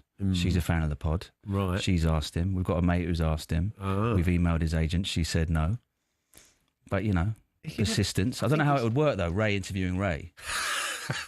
A Ray off. Yeah, exactly. I mean, obviously the language can be. I mean, Ray, he comes on this station all the time and doesn't swear. But I mean, I suppose the language is a bit fruity, is it? Yeah, it's the quite podcast. Fruity. Yeah. Could you do a young Ray Winston out of Scum? Yeah. Into like Sexy Beast, like two different generations of Ray Winston. Yeah, I'll ask him. I'll email him. So, can you come in as early 2000s? Just come in those speedos. I want to come as late 70s. Yeah. Is that all right? Just one request. Yeah. Don't mention anything after 2001. It's a bit like Elvis, isn't it? It's a bit like doing the Sun sort of studio Elvis and then doing Vegas Elvis. That would be quite nice. Yeah. Which is most people's favourite, isn't it? The Vegas Elvis. You know what? Get someone just to loiter around. There's a famous cafe in East London called Palich's. Yeah. He goes in there. When he's in this country, he's always in there. Is he? So just take your recording equipment in with you. Camp outside. Yeah, find out when he's in this country and then be like Liam Neeson. I will find you. Yeah. Just turn up, accost him when he's having a full English. Bobby Davro's done one. What did Bobby Davro make of Ray Winston and Tony Soprano? He was great. He was quite mean to Soprano about his weight. Oh, okay. Yeah, because, Joe obviously has a belly underneath his shirt. Right, was cushion, but so Davro was on him straight away, insulting his weight. But it got a bit spicy. But Davro had some good stories, good goss. Yeah. About Barrymore, Jim Davidson. Oh, blimey. He lifted the lid on a lot of these guys. The lid was lifted, was it? He did, yeah. There's this very, very tasty story about Barrymore and him in the 90s. Have you all? I mean, you've come in a lot, Tom, talk about your stand-up, but I wasn't aware. It was only that Charlie Baker was saying to me last week, Tom's a really great impressionist. You do quite. Have you always done that? I can do about 3. I can't. I'm not an impressionist. Okay. I could do Roy Hodgson. It's not really in fashion at the moment to do Roy Hodgson, is it? So much. Lovely to be here next to Perry. I've recognised you from the photograph behind Michael Thomas. You were celebrating a lovely photo, arms in the air. Fantastic moment for you there. I wish I was better media trained. Didn't get enough photos. Yeah, should have run straight to Tomo. Yeah. Instead of diving into crowd. So if you got like a sort of a left field sort of impression. Well, I think you do. Jules Holland, I think he's. Yeah. Well, it doesn't actually sound like Jules Holland. He doesn't actually talk like this, but it feels like he does. Today I'm joined by Paul. I've got Paul here and Perry, Southampton legend, Arsenal legend, Hellraiser of the early 90s. And I'll be here all day on Talk Sport. That's a bit of Joe Pasquale. Yeah, there's a little bit. Yeah, a little bit of Joe. That's a bad thing. No, Joe. I mean, Joe. We're trying to get Joe on the pod actually. Oh, he'd be good. We want to get the dirt. We want to know what he was up to. You want him to lift the lid as well. Absolutely. You can lift so many lids, can't you? Really? Yeah. I mean, back in the day there was a lot of lids. Now there's less lids. People are a bit more well behaved. So there's far fewer lids maybe than there were in the old days. Yeah. You don't get people coming out their bunkers. That's the point. Yeah. In the 70s, it was in a coal bunker. So we can find it wherever you get your podcast. How many episodes in? I think you're 12. Is 12 episodes? We've done 22 now. 22, right? Yeah. So we've had Letice, we've had Davro, we had Johnny Marr from the Smiths. Johnny Marr. He came in. Good guest. It was quite strange. I don't know why he was there. Really, doesn't really need to do our. When the guests come in, do they think it's like being on an acid trip? When you just think, and they come out and think, "Is that just really happened?" Yeah. Well, do you know what? In the first series, we didn't actually come out of character before or after. So they'd walk in and we'd be on them straight away. And just glazed eyes as well, just completely like serious. Yeah, straight up. Do you want to give us a bit of? I mean, how do you approach Ray? What's the secret to a decent Ray? Well, it's a bit scathing, and he's got that croakiness. Now, I mean, I'm not 68. But he's been caning it for a lot longer than I have. Up the irons. We had Julian Dix round the other day. He can go, I'll tell you that much. Yeah. He's a good lad. And I take it it's a good Tony Soprano. It's a very good Tony Soprano. He can actually do an impression of Tony Soprano. So whereas basically, Ray it's not podcast is interrogation. It's an interrogation. Do you have like a spotlight as well? Just put them under a little bit more pressure. We basically put them in a middle chair and we corner them so they're immediately under pressure with the moment they walk in. And we try and do a bit of small talk, but we always just get straight to it. Wow. So sounds good. Basically, it's called squealing. They squeal, didn't they? Exactly, Like, straight all away. All right, I'll tell you. It's not a problem. Barrymore, what do you want to know? Yes. Bad Boys Done Good is the podcast, wherever you get your podcasts. Southampton, then. New manager. I see Everton are trying to get Tyler Dibbling out your club, mate. but they've not got anywhere close to what you want. I think you want 40 million quid before you have a conversation. At least 40 million's not enough. Yeah. I mean, they did have, wasn't there? Didn't someone mention 100 million at some point, which was pushing? Quite right, I think. 100 mil. You've got to go there, haven't you, to see what happens. I mean, he's great to watch. Yeah. I mean, look, I wonder if that sort of jokey, that price tag that was suddenly on him, he seemed to go after Boyle after that. It seemed to frighten the life out of him a little bit. Really. It's tricky, isn't it, when people start looking at you, and people go and taking you seriously, you suddenly get in your own head, don't you? I think Merson made a great point about Latisse, about how he could play like that because the pressure was off. He could play, he could have that playful, because it was like come 12th every year, 14th every year. Yeah. There's no pressure. No one expects much. He didn't even have to train. Do you know what I mean? He just come in, see it, express yourself. Do you know what I mean? If he'd been playing for Arsenal, he wouldn't have played. He would have played. He could have gone to Chelsea at one point. Yeah, he turned it down. He didn't fancy moving house, I think. I asked him on the pod, I said, why didn't you? He just, I'm very comfortable where I was. And, Yeah. It's like, mate, come on. Do you know what it is? I used to say to because I'd played fleetingly with Tiz, like Southampton, and he would have been brilliant in the 70s. Yeah, when players didn't have to track back, they didn't have to close down, wingers could just have a little bit of cheat up. And he could play 4 bad games on trot for Southampton, and he knew that he was going to play in the team on the 5th one. Yeah. He said that when you go up a level, you have a bad half or a bad game, and then that pressure sort of increases. Do you know what I mean? So he was happy where he was. Yeah. And if you're in your career, you're happy with your lot, then we shouldn't knock that. No, really, exactly. should we? Yeah. No, he was content. He said it on the pod. He was content. He saw himself as an entertainer rather than anything else. And I think he just didn't want to look for a new house. And he didn't want to look for a new, salon for the lady he was working. He just liked what he liked. I can understand that. How are you feeling about next season then? We got your first game against Wrexham. Yeah, that's exciting. That's a tasty start to the season. They will travel, Wrexham fans. You know that. They're going to bring a lot to every ground. They're going to pack out the away end every game. Yeah, my expectations are not particularly high, Paul. No, really? Yeah, not particularly high. I think Will's probably got a good young coach there. He's decent. Yeah. We've got a couple of good new signings, but, if we get playoffs, I'll be happy. I'll be happy with that. I'll keep my eye on Wimbledon as well, AFC Wimbledon, which I actually used to. I saw you playing there in a reserve game in '95 when Wimbledon were using it for their reserve games. Yes. You were there. Yeah. I saw you playing there. Maybe you were coming back from injury at the time. Johnny Jackson, Gooner, in charge of AFC Wimbledon. Yeah, that's right. Good old Johnny, although ex-Tottenham player, of course. That was one of the worst stadiums to play in. Plough Lane. Oh, honestly, it was awful. We used to have tetanus injections on a Monday. To go in the dressing room, your away dressing room on the Saturday. Seriously. Tetanus injections. They'd have... Did they have a rabid dog running around? No, they probably did, didn't they? They put all... Joe probably said, stick a rabid dog in there. They put all cow dung and horse manure in the drains all week. So it'd be all flies and maggots and all that stuff. honestly, it was horrendous. Wow. When you look back, you think, that's quite funny. Yeah. But when you're in the mix of it, you go, you're taking a mick. What's happening here? So when you get a tetanus jab, they give you a little bit of rabies? I have no idea. Just a little bit. That's what they do with jabs, isn't it? Yeah. They give you a little bit of the thing, so you fight it, and then you don't get it. Do you know so you were playing with rabies. Do you know what? That's why I was dribbling. Yeah. Not dribbling like Tyler Dibbling, but just dribbling. Dribbling like Dibbling? Yeah, exactly. Is that your new podcast? There you go. You can have that one. I'd listen to it. Exactly. Yeah, I mean, that's why footballers didn't play as long back in the day, because they were all a lot of babies. It's funny to me. It would be great if you and Joe got someone in who just didn't get it, wouldn't it? Wouldn't it be great to mean, all those podcasts where someone comes in and obviously the agents told them to do it, they think it's good for profile. Yeah. They have not got a clue what's going on and they don't get it. You haven't had anybody like that yet? We've had a bit of bemusement. Yeah, Tony got threatened. And Joe, Joe, who is Tony, looked a bit like, oh, I'm not ready for this. Tony would be, but Joe was like looking at me going, because I knew her. Yeah. She just immediately, she came out of it. We had to cut it out because she threatened to punch him and was swearing. And so Soprano went quiet for about 10 minutes. Wow, that's what happens when you go method. People buy into it. I know people. Go and check it out. Bad Boys Done Good. I take it you're still doing stand-up? Yeah. As well? Yeah. So, gigging around the country. Yeah. Well, enjoy the season, and we'll bring you that exclusively live 2:30 on Saturday afternoon. Southampton versus 12:30 Saturday. That's Southampton Wrexham kicking us off on Saturday. We've got Birmingham Ipswich on the Friday night as well. Your home of the EFL, of course, talkSPORT. Tom, good to see you as always. Cheers, Tom. Thank you for coming in.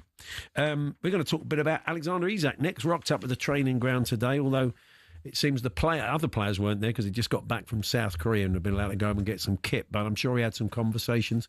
So what next for him, and how will that play in the dressing room? We'll ask Perry about that in a few moments' time. We're here with Toolstation, delivering as little as 30 minutes with Fast Track. Next stop, Toolstation.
$10K for Coldplay.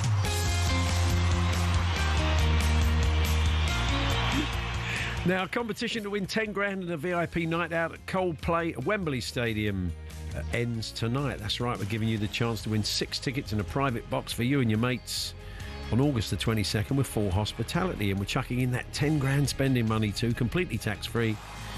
It all ends at 11 p.m. tonight, so here's how to enter. So for a chance to win, text the word WIN to 83338 by tonight at 11 p.m.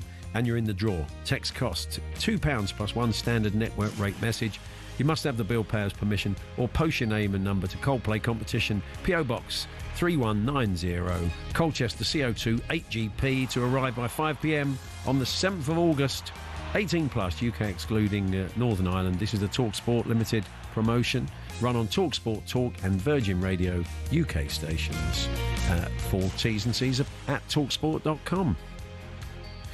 Your old club, EFL, your old club Colchester, are you keeping an eye on Colchester's results as well, do you? Yep. Another draw, there's a shock. Yeah, that's right. Try me. They've had lots of draws, haven't they? They haven't won their past 12 opening day EFL games. They had a lot of draws last season. Got Danny Cowley there, who did a decent job last, just missed out last game of the season, trying to get in the playoffs. Looked like they was going to be bought out by an American consortium, but I think that's sort of fallen through. Yeah. So worst ways out with the backing that the Cowley brothers are getting, they would expect at least to be in the playoffs. In the playoffs. Yeah, absolutely. So we're going to talk about Newcastle now, and Alexander Isak turned up at the training ground today after training with his old club Sociedad for a while. Eddie Howe's been talking about the situation and admits it's not been ideal from the club's point of view. I think from my situation, I am very much removed from everything that's happening back home. So I was made aware that there was a bid yesterday. That bid was turned down all before I even heard about it. So I think I really don't know what's going to happen next. But from our perspective, we still support Alex in every way. And my wish is still that we see him in a Newcastle shirt again. It's an interesting one, Perry, because I just wonder, there used to be a time when this sort of, if a player wanted away, it might be annoying some of the other players, and would he be sent to Coventry? I don't mean that literally. I don't think they've got that sort of money. But I just wonder now if players have a different attitude, if they're like, well, we're all professionals. If he wants out, he wants out. Would I act any differently in this situation or not? I'm not sure Dan Burn's going to feel like that. But, do you know what I mean? There is a sort of attitude at times where players just think, well, he's just doing what he's doing. It's up to him. Yeah, they won't hold it against him. No. But from Eddie Howe's point of view, he said there, what's happening back home, I've got no control out of. In every press conference, he's going to be asked about Isak every single time. It's a massive distraction, isn't it? Yeah.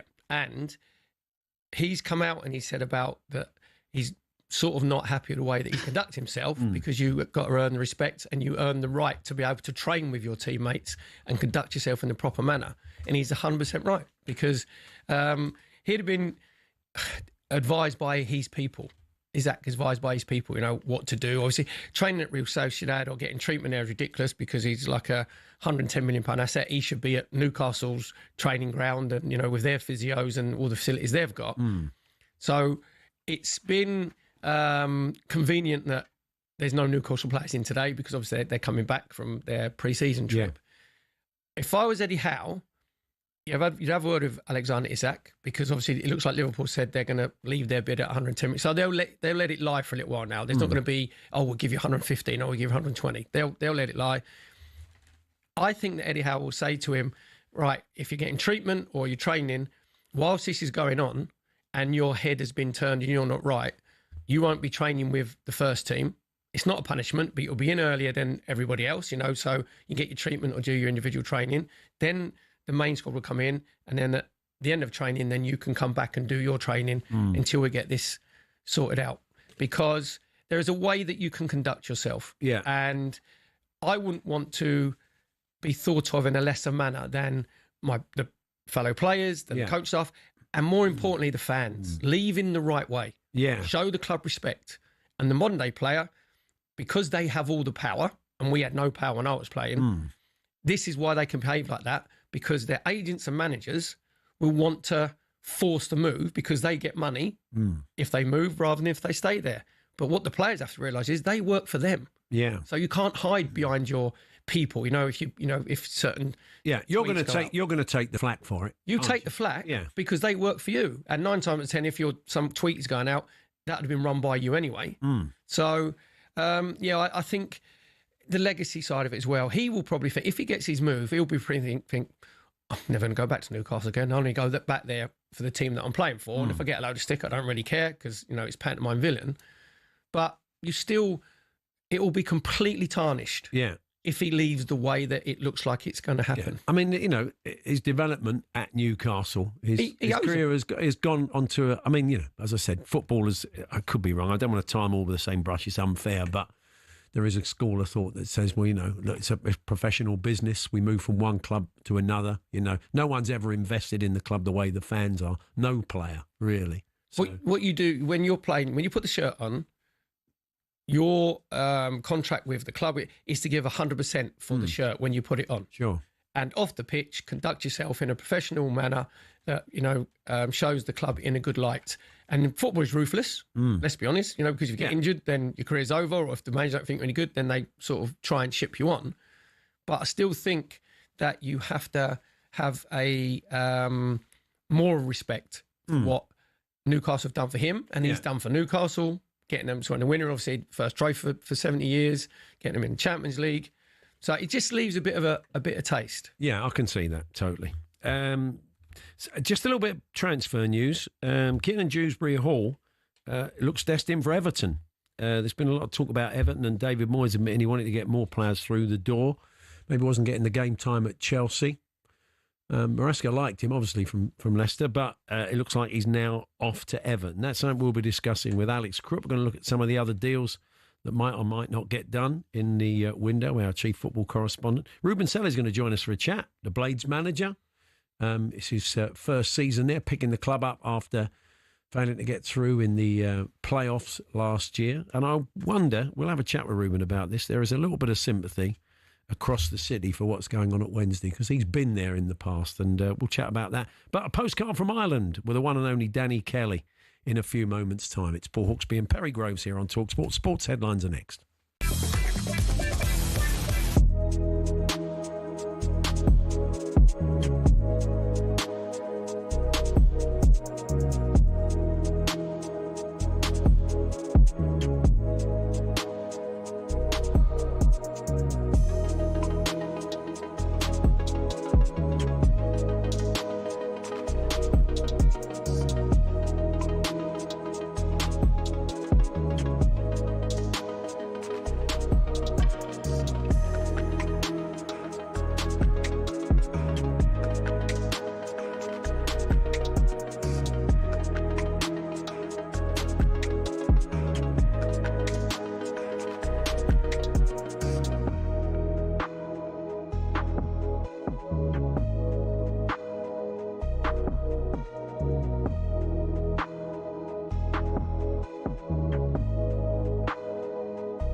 Formula One. It's a sport often seen as insular and elitist, but it's seen a meteoric rise under its owners Liberty Media, not only in popularity and viewership, but in the ability to almost print money.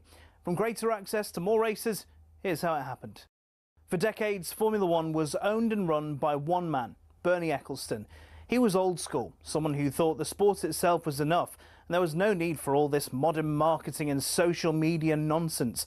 But in 2016, Ecclestone agreed to sell his baby to American group Liberty Media. It cost Liberty Media $4.4 billion, and they quickly got to work. We got an F1 app almost immediately, and teams were allowed to show us more from behind the scenes. One of Liberty's most important deals was with Netflix, which in 2019 brought us Drive to Survive. The effect? An almost 70% rise in viewership for races in the US alone. It's massively benefited Formula One online too, with a rise from 7.8 million followers across its social media platforms in 2016 to around 50 million today. New eyes are on the sport too, with F1's own subscription TV channel, which people can watch anywhere in the world. But the main market they've tapped into is the US. There's now 3 races there a year in Texas, Miami and Las Vegas, and an American-branded team, Cadillac, getting involved in the sport too. More races seems to be the direction of travel. A street circuit in Madrid's being welcomed onto the calendar, while conversations around a Grand Prix in Africa have ramped up. More big events could be in the offing too, after the massive F1 75 season launch event in London in 2025. 7.5 million people tuned in to watch it live across the social media channels, and that doesn't include the viewing figures for where it was broadcast on TV in certain countries. It seems Liberty will do whatever they can to grow the F1 brand.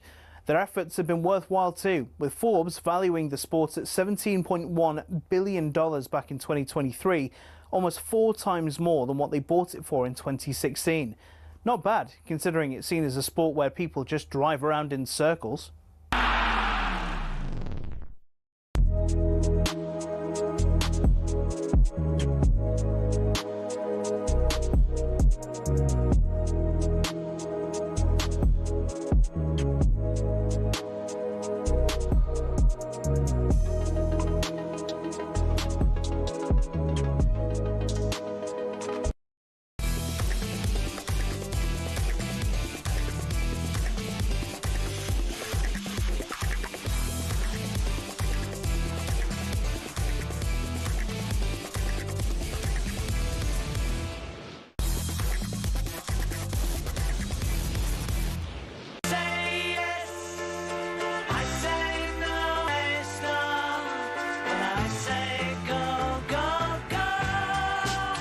Good afternoon, Paul Hawksbee and Perry Groves here on talkSPORT.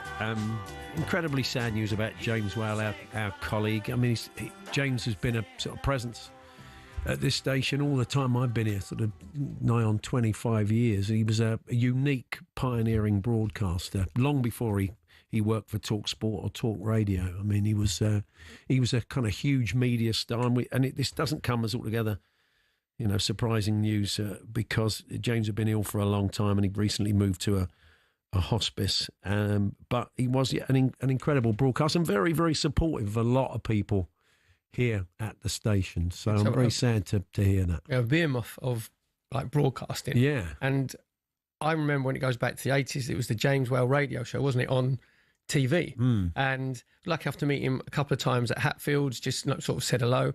But then I was in his company a little bit more because he was a very big friend of Lee John, the lead singer of Imagination. Yes, yeah. So I went to a couple of their gigs, and James was the one who was introduced on stage, and met him off stage, and just an unbelievably nice man.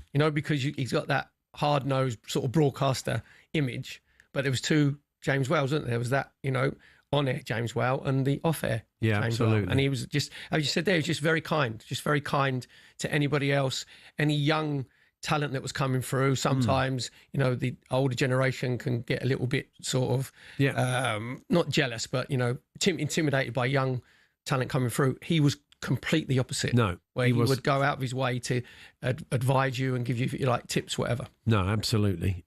Danny Kelly joins us now. Danny, your paths would have crossed with James many times over the years you've been here. You've probably done handover with James from I've done shows with James. Yeah. I'd echo everything you've just been saying there. First of all, a fantastic broadcaster. And so Perry has also pressed on something. I've had plenty of disagreements with James Whale over the years, particularly on air, because we don't necessarily agree about the things he was talking about. But off air, just as a person, man to man, bloke to bloke, person to person, he could not have been a more amenable, straightforward, and as you say, use the word supportive colleague. And yeah, you're right. It's not been a surprise. He's been very ill for some time, but still in all, it takes you aback when you hear that chapter is over. But first and foremost, sympathies to his loved ones. I'm sure there are many of them out there, and recognition that from somebody further down the totem pole of a great broadcaster. No, absolutely. And I'm sure there'll be further tributes coming into James today. So we had the Euro draw, Danny, and it has thrown up some interesting results. A cross-border clash potentially and another all-Ireland clash. So tell us a bit more about that. Yes, I will. First of all, I should make the point I played Hello Goodbye because of one of the stories I'm going to tell you. And, of course, by the Beatles, one of the most Irish groups of all time.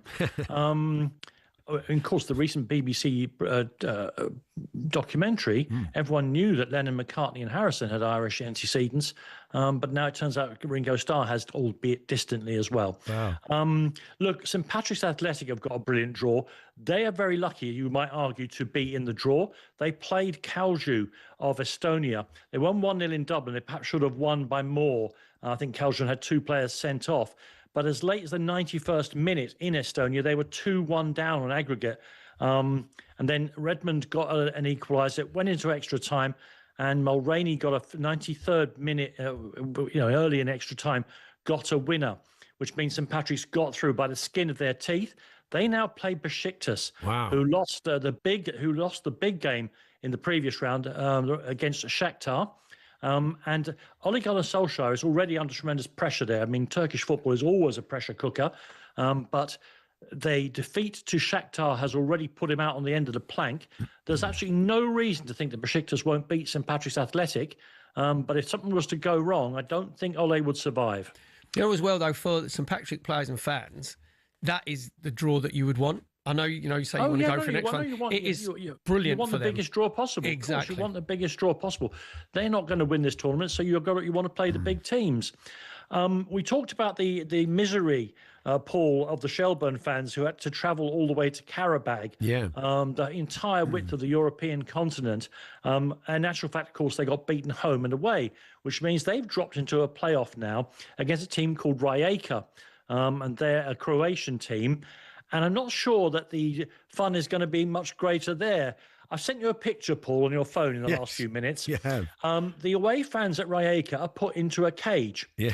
Not behind a fence, no, but a proper cage with bars before, at the sides, behind, and on top of the supporters. Yeah. It's exactly the sort of thing you would have seen in one of those unspeakable zoos in the 1950s for keeping the lions in.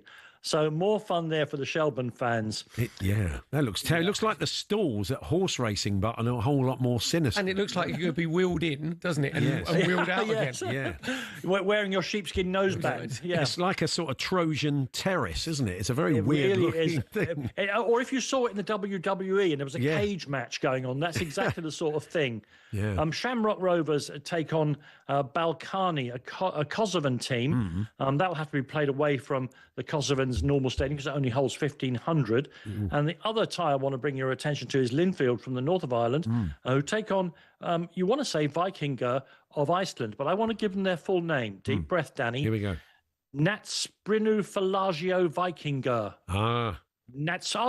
Give us only one Natsprinu Falagio Vikingur, etc., etc. Yes. Yeah, I mean, good draws for the Irish teams, and more of them through to this stage than you would normally expect. Danny, it's sort of a little bit derided in this, isn't it? The Conference League over here, but for the Irish teams, the further they get, then the revenue that they bring in, that could put them in good stead for like another 2, 3, 4 seasons.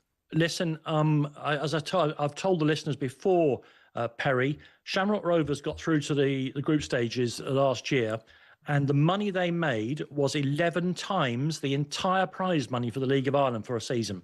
So they are now in a position to dominate Irish football ongoingly. They're already the biggest club, with all due respect to one or two others, unless somebody else makes similar progress. The Conference League, it shouldn't be derided. It's fantastic. Now, it's an unfortunate consequence that the teams that get into it from the Premier League are almost certainly going to win it. But it has really, really reawakened interest in European football in all parts of the continent where previously it would have been dormant because they had no chance of making these tournaments. I had my doubts when they introduced the third tier competition. I think it's brilliant. You say, Danny, there's amazing goings on at Kerry FC. Tell us Paul. I want to tell you about two players called Matthias Randriamami and Shane Mardusa. They are two players who play for Kerry, or they did, because this week the club announced they were both getting booted out. Quote from Kerry FC, unfortunately, their values and principles didn't match the standards of the club. Matthias Randriamami is a goalkeeper. Indeed, he sat on the bench for some of PSG's Champions League games a few seasons ago. He's a Madagascan international. And Shane Mardusa has come via Huddersfield and Barnet. He's a Zimbabwe international. And the two of them, as I say, have been bombed out because their values and principles didn't match the standards of the club. Now, I've got to be careful what I say here for my legal friends, but it's not been denied, and it's all over social media, that they were, forgive me if I got this wrong, shoplifting at Super Value, the Irish equivalent of Sainsbury's or Tesco. Now, the sausages are good out of Super Value, out of Super Value, I'll give you that. But they've been sent on their way. The big part of this story is Mardusa. Get ready for this, Perry. He was signed from Barnet on Friday morning. Wow. He played on Friday evening, got in 60 minutes, got a yellow card, lost 3-0, cemented their place in the bottom two in the Irish second tier. He was sacked on Tuesday. Total career at Kerry FC, 4 days. Wow. Well done, sir. Absolutely marvellous. No, they were nice sausages. No testimonial. I wouldn't think. Yes. That is busy, isn't it? Signed Friday morning, played Friday evening, sacked on the Monday. Do you get, it's like Solomon Grundy of Irish football. Do you get a refund if you've got his name on the back of your shirt? I mean, if you go back, because that's a lot of letters as well, isn't it? It is a lot of letters, and look, as I say, I can't confirm or deny the reasons. And the club have allegations, of course. The clubs, yes, the club have left them out to dry, and the social media, the jokes about the supermarket and all the rest of it are multifarious, but they could have handled this better. They need to say why. Yeah. Otherwise, they're leaving these two blokes out to dry. But there they are. Combined career of 5 months, and the two of them are gone. Yes. So, and if I can finish with the revenge of a man called Luke Dennison. Yes. Perry will enjoy this. Players go for clubs. He's an American goalkeeper, Luke. Yes. And he's had a decent career. And last year, he joined the big club, 2 years ago, rather, Bohemians, up there in Dublin.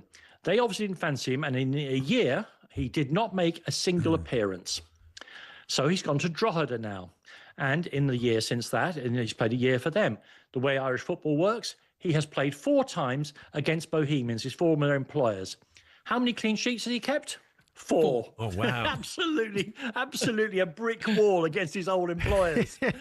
0 goals conceded in 4 matches. Raises his game. Fantastic. I think you might have thought you had something to prove. Yes, indeed. Exactly that. And I love that story, because he's not a teenager or anything. So I'll show you a lot of what professional footballers can do. Good stuff. That's about rounds out from me. That's perfect, Danny. Thank you as always. We'll catch up with you soon. All the best. Bless you, Paul. Cheers. Dan. Bye-bye, Perry. Bye. There we are. Danny Kelly with another postcard from the world of Irish football. Always entertaining. Might have some interesting news for Newcastle fans. So stay tuned. Alex Crook's going to join us, our chief football correspondent. It's on the striker front, and it's a positive for a change in life. Everything's been going on with Isaac. So stick around for that and other matters besides. We're here with our good friends at Toolstation this summer. Shop Toolstation's award-winning Hawksbee lawnmower range in-store, on-app and online. Next up, Toolstation.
Paul Hawksbee, Perry Groves here on talkSPORT at 4 this afternoon. Natalie Sura, Gabby Agbonlahor bring you Drive. We're going to talk transfers now and promised Newcastle fans a bit of news on the striker front.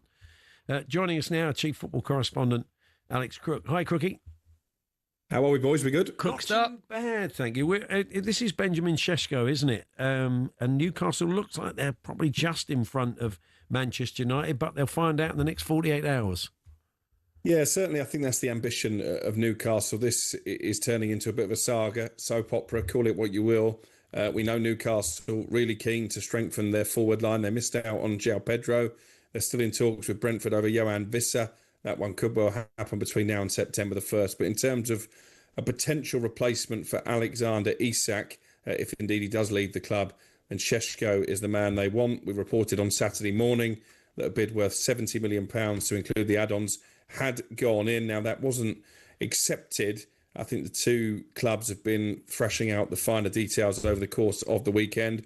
All the while, there was a fear from Newcastle that Manchester United could yet come in and hijack the deal. That remains the case. And what I think Newcastle are keen to avoid is this dragging on for days and weeks and ultimately missing out. So I think they want an answer from Šeško in the next couple of days, next 48 hours, as to whether he's willing to join Newcastle or if indeed Manchester United is his preferred destination. If they do get the Šeško deal over the line, I think their willingness to sell Alexander Isak to Liverpool may well increase. And I think then we would see a new bid from Liverpool, having had their own offer rejected on Friday, when I was on air with Perry Groves. Crookie, you know the way it works. Like, Sheshko's people will go to Manchester United, won't they, and say how serious you are about taking our client. Yeah. Then, if it comes down to both clubs, Crookie, can Newcastle afford to offer him the same package that Manchester United probably could? I'd imagine that Manchester United can go higher in terms of wages. That's what happened with Brian and Bumo earlier in the summer. But it's a fascinating way, if you look at the difference the two clubs are approaching this deal. I think what Newcastle wanted to do was make sure they had an agreement now down with RB Leipzig, and then they would sort out the finer details with Šeško. I think Manchester United want the nod from Šeško that he is willing to move to Old Trafford before they then slap in a bid to Leipzig. So I think it's going to be interesting to see which of those two approaches are successful. Of course, we can't completely rule out the possibility that Šeško stays at Leipzig for another season, although that does appear unlikely. Now, David Moyes said Everton would be looking to be a bit busier in the window, and there's movement today. Kieran Dewsbury Hall from Chelsea looks like it's done. They've had another bid, I saw you tweeting earlier on, for Tyler Diblin rejected. Do you expect them... Let's start with Dewsbury Hall, and then we'll go on to whether you think they'll come back for Diblin. Yeah, Kieran Dewsbury Hall, I think, as you say, is edging closer to an agreement. The final fee, I think, will be in the regions of £30 million to include the add-ons. I think that will actually be a profit on what Chelsea paid Leicester for Dewsbury Hall, which is incredible, really, when you think he didn't play a lot of football last season, certainly not in the Premier League. And again, I guess if you're part of the Chelsea hierarchy, you would say this is our business model working. We sign players, we sell on potential, and then we generate a profit, and it helps down the right side of PSR. I think he'd be a good pickup for Everton, Dewsbury Hall. I think he's a decent player, probably just not quite Chelsea level. And in terms of Tyler Diblin, a very talented teenager who Southampton want big money for. I reported last week they value him in excess of £40 million. I think the latest offer that Everton have made is a guaranteed 35 plus add-ons, but Southampton still holding out for a little more, but maybe this one will get done. And then what does that mean for Jack Grealish? Because, of course, Everton, one of the clubs who are keen to take him on loan from Manchester City, but I always felt the wages there could be an issue. Not a lot happened at West Ham, Crookie, but looks like they could be in a new goalkeeper.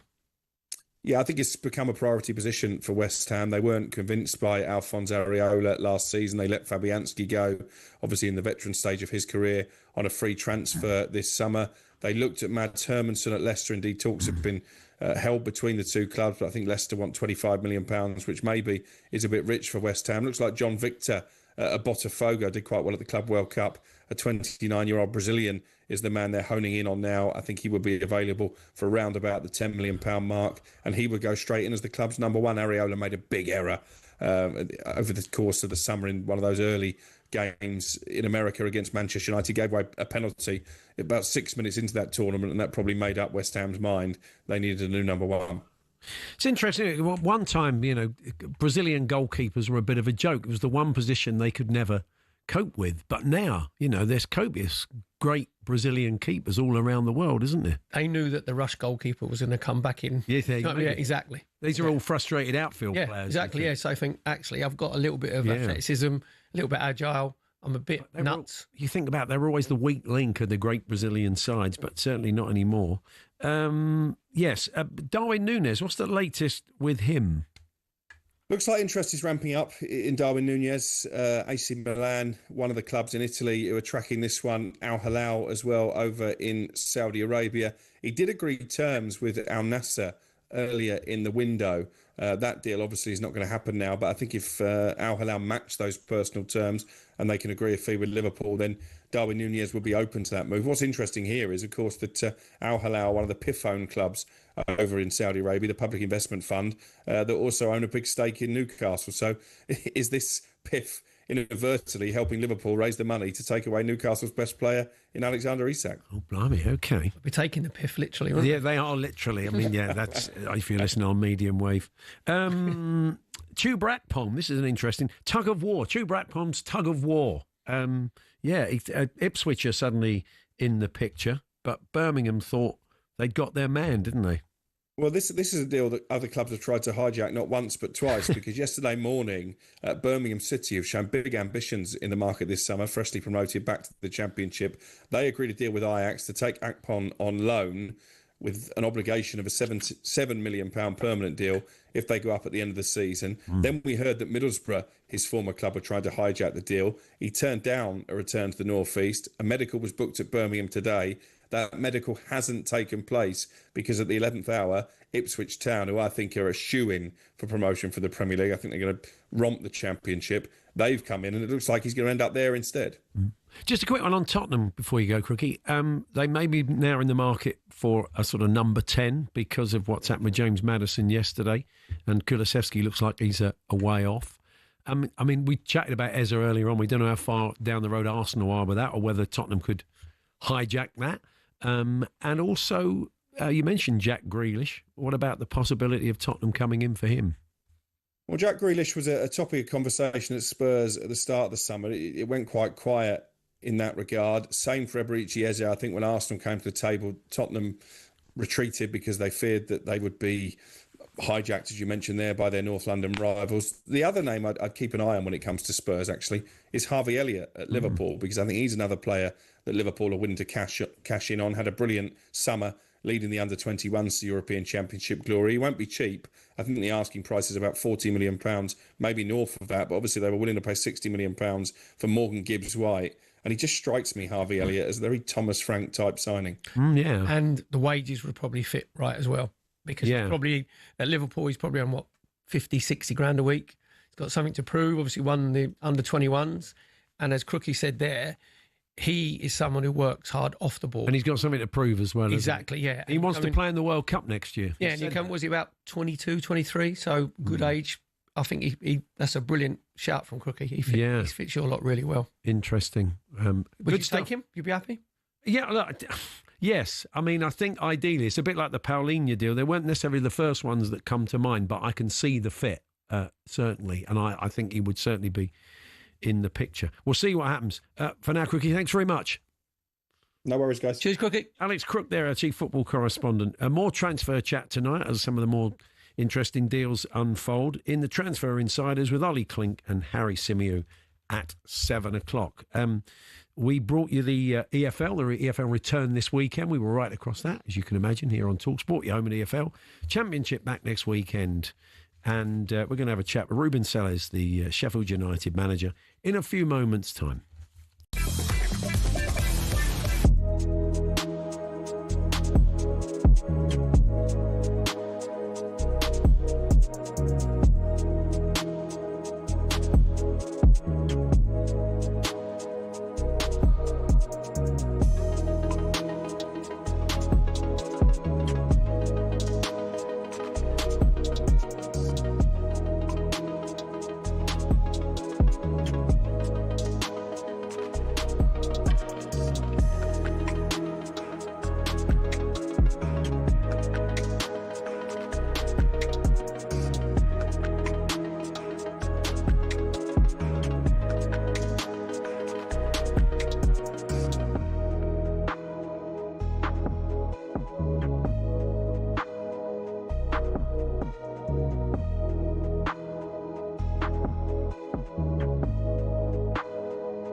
Who doesn't love the Ryder Cup, the competition that ignites and unites the greats of golf like no other? 1927 brought us the very first edition at the Worcester Country Club in Massachusetts.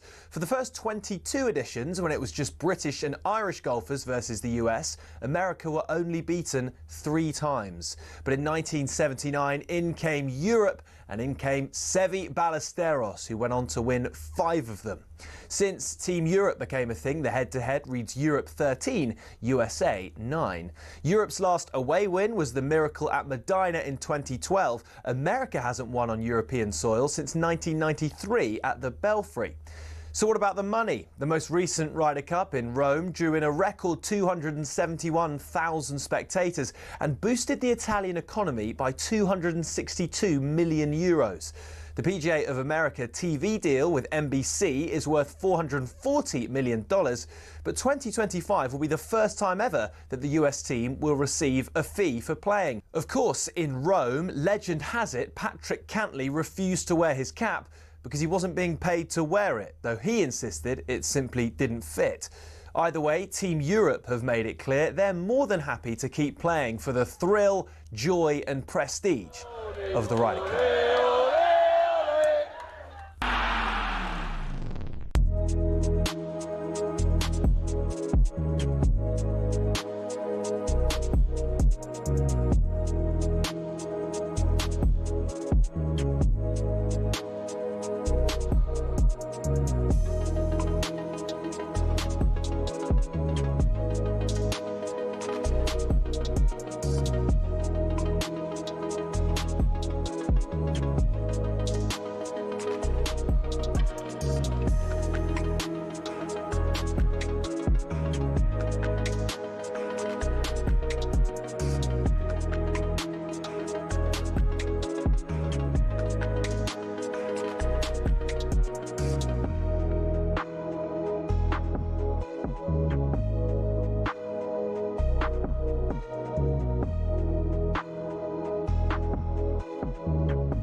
Yes, it is Paul Hawksbee and Perry Groves here on talkSPORT, and the championship returns this weekend. We kick off with exclusive live commentary of Birmingham City versus Ipswich Town. That's on Friday evening.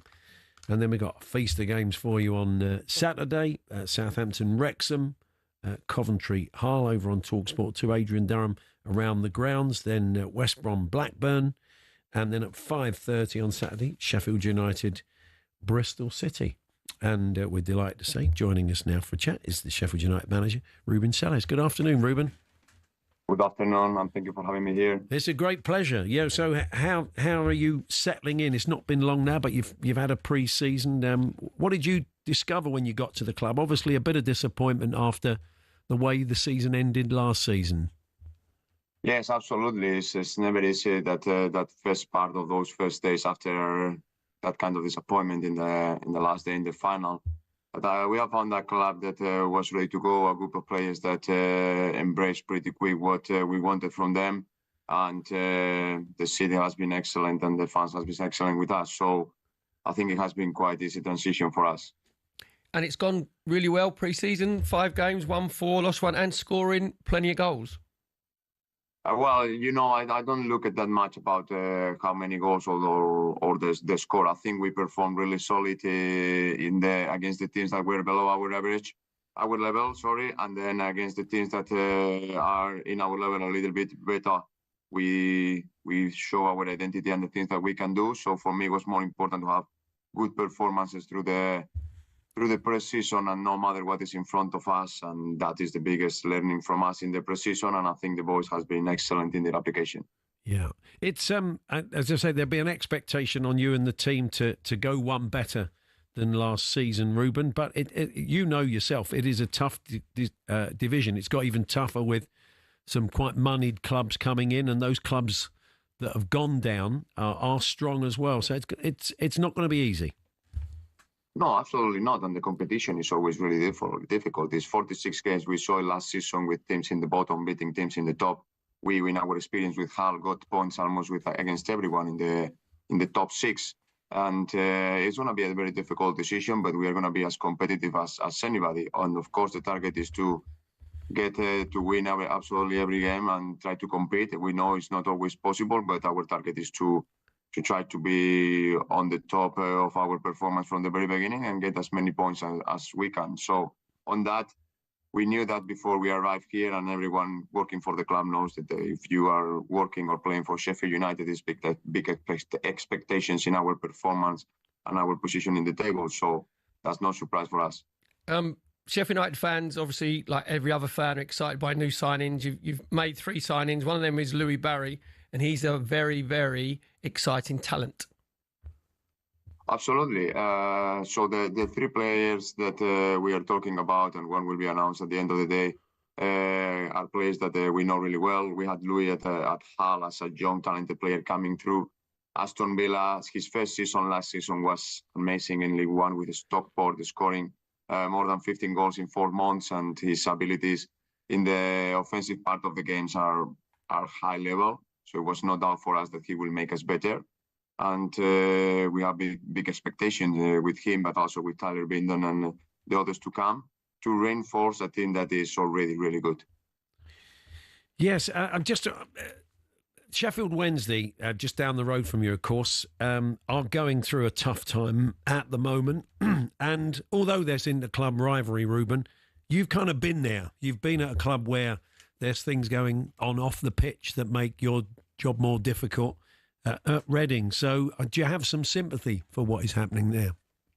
Well, absolutely. I think when it becomes of people suffering and people just losing their jobs, not getting paid on time, and with the uncertainty of the situation, I think sometimes even though it's a rivalry in the city, nobody wants that kind of situation for the neighbors. So it's always a very difficult situation, and it's also difficult to understand because the news that we have are only the small detail of information that you get from the club or from the AFL. Usually is much more going on every single day, and much more stress on the persons working for the club. So yeah, they have my sympathy, and I don't think it's good for. I don't think it's good for football or for anybody. This kind of situation. Absolutely, Ruben, you had sort of experience yourself at Reading. Just give us an idea how difficult it is for the manager, because you want to be concentrating solely on what goes on the pitch and the culture around your players, and then you have all that off-field stuff to deal with.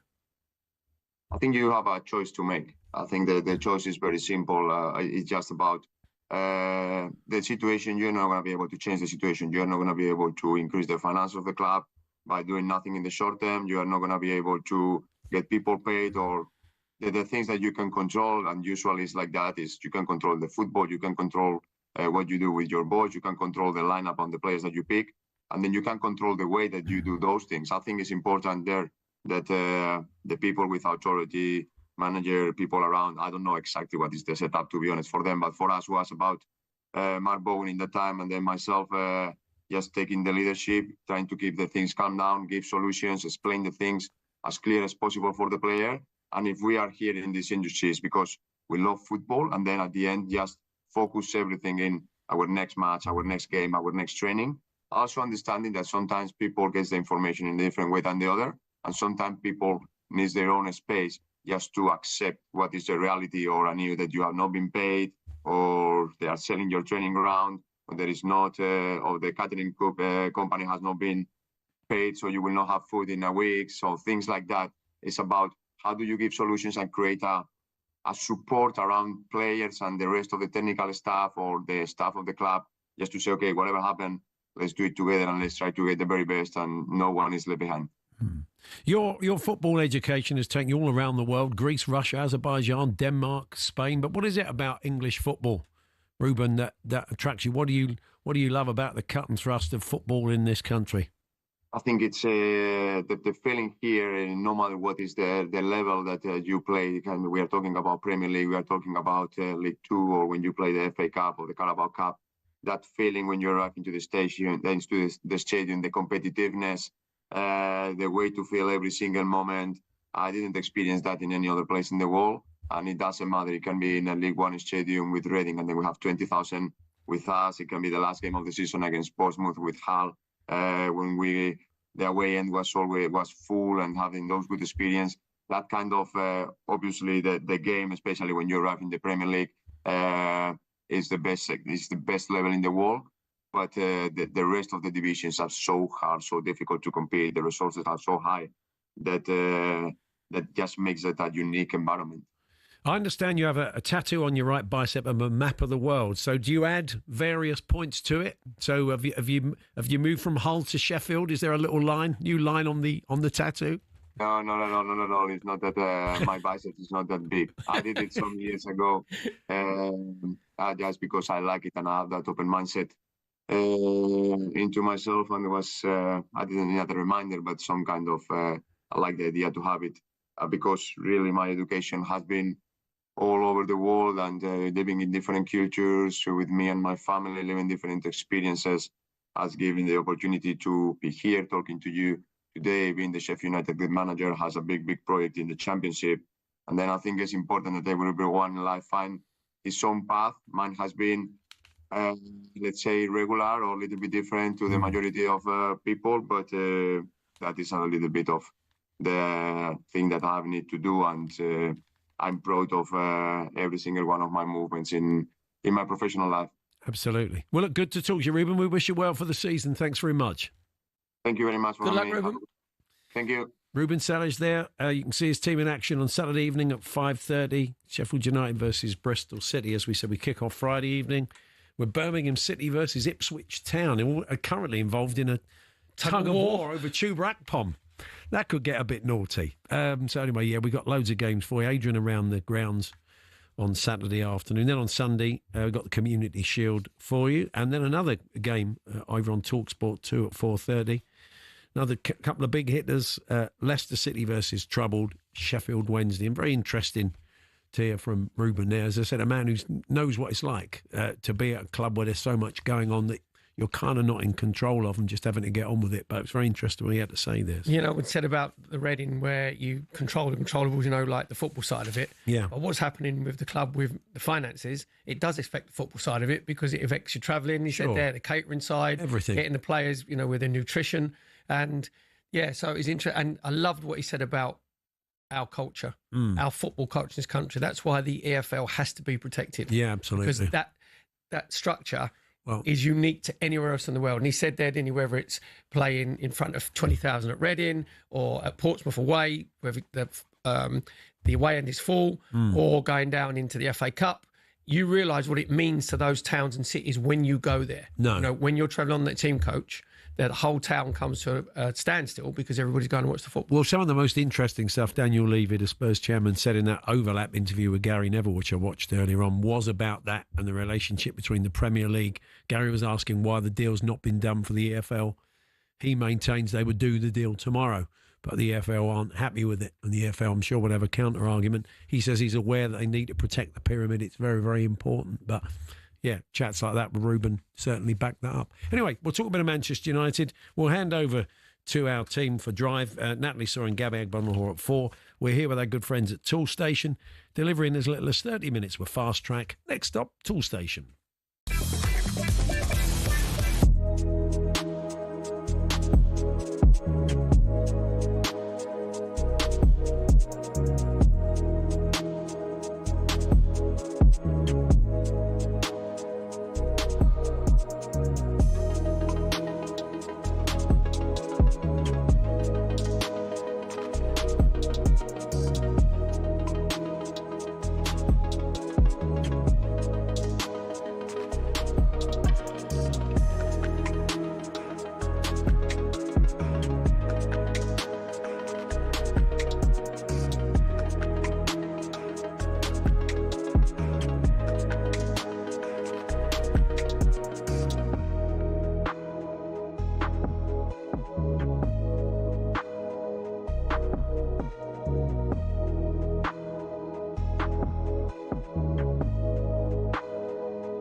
10k for Coldplay.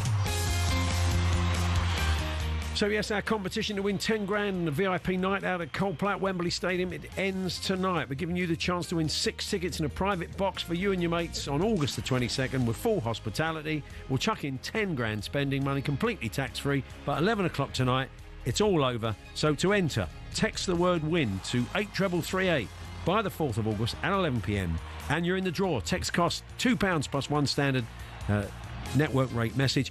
You must have the bill payer's permission or post your name and number to Coldplay Competition, PO Box 3190, Colchester, CO2 8GP, to arrive by 5 p.m. on the 7th of August. 18 plus, UK excluding Northern Ireland. This is a TalkSPORT limited promotion run on TalkSPORT, Talk and Virgin Radio UK stations. Full T's and C's apply at talksport.com. Now, new podcast we've been telling you about here on the station is the latest episode of the 21 Minutes to Go podcast with Andy Goldstein and Jason Cundy. Each week you can join the guys as they go on absurd tangents and answer listeners' questions. This week, what would you do if you only had 21 minutes left to live? Listen, everyone knows it, but you don't know where those 21 minutes lie. Right. No. Right, so those 21 minutes, each, you and I, and everyone listening... No, but I'm telling you now, in this scenario, you go to pick up your groceries, right? What have I bought? Groceries. I don't know what I've bought, Stinks. Have I got time to eat it? You got 2 mushrooms. 2 mushrooms. I don't know what you're making, but you sounds like an omelette at the minute. Go on. Eggs. Ham. Tell me there's some onions in this, Stinks. Some onions. Peppers. Peppers. Right, here's what I'm doing. I'm making an omelette. With 21 minutes left, you're going to eat it? Stinks, I hope so. Imagine I cooked it and the clock, I can't eat my own omelette. He's already been on the mushrooms, hasn't he? So if you're craving a podcast that's bite-sized and full of personality, this is it. Check out 21 Minutes to Go, available wherever you get your podcasts. So, a bit of Manchester United. I saw some highlights of them yesterday. Apparently Mbeumo played well. There were some positives. But, yeah, it's interesting here, Ruben Amorim afterwards saying he wants to be there for 20 years. He'd be lucky to be there for, 21 seconds, would he? Or 21 minutes. I mean, look, who knows? I mean, this is the big season, isn't it, really? Who knows? If he has a great season this season, maybe he will be there 19 years on. But what do you make of the situation they're in at the moment? But the thing is, I think after the game, him and Bruno Fernandes, obviously the captain, they were pretty scathing about the performance. Obviously, they drew 2-2 against Everton. Fernandes getting a penalty and Mason Mount scoring. Cunha played as a false nine of Mbeumo and Fernandes behind him. But they actually come out and said that the competitiveness wasn't good enough. That I think it was Amorim who said that it wasn't just the second balls, it was the first balls, having that desire to go and win your challenges. Now, the pre-season looked like it's gone okay because they've had decent results. But if you're saying that you don't think that the attitude is right at this stage of pre-season, there'd be alarm bells ringing because all these players are playing for their positions. So the thing I've said before about Ruben Amorim is I think sometimes he talks too much. Saying about, I'd like to be there for 20 years. Everybody knows 100% he ain't going to be there for 20 years. And the other quote that I would be worried about is when he said last season that he was driving to games and he didn't feel confident. He had not a good feeling about it. You think, well, mate, you're the manager. No, seriously, you're the one. If you're seeing something isn't working, we know that he does the 3-4-2-1 and that's how he plays and that's it.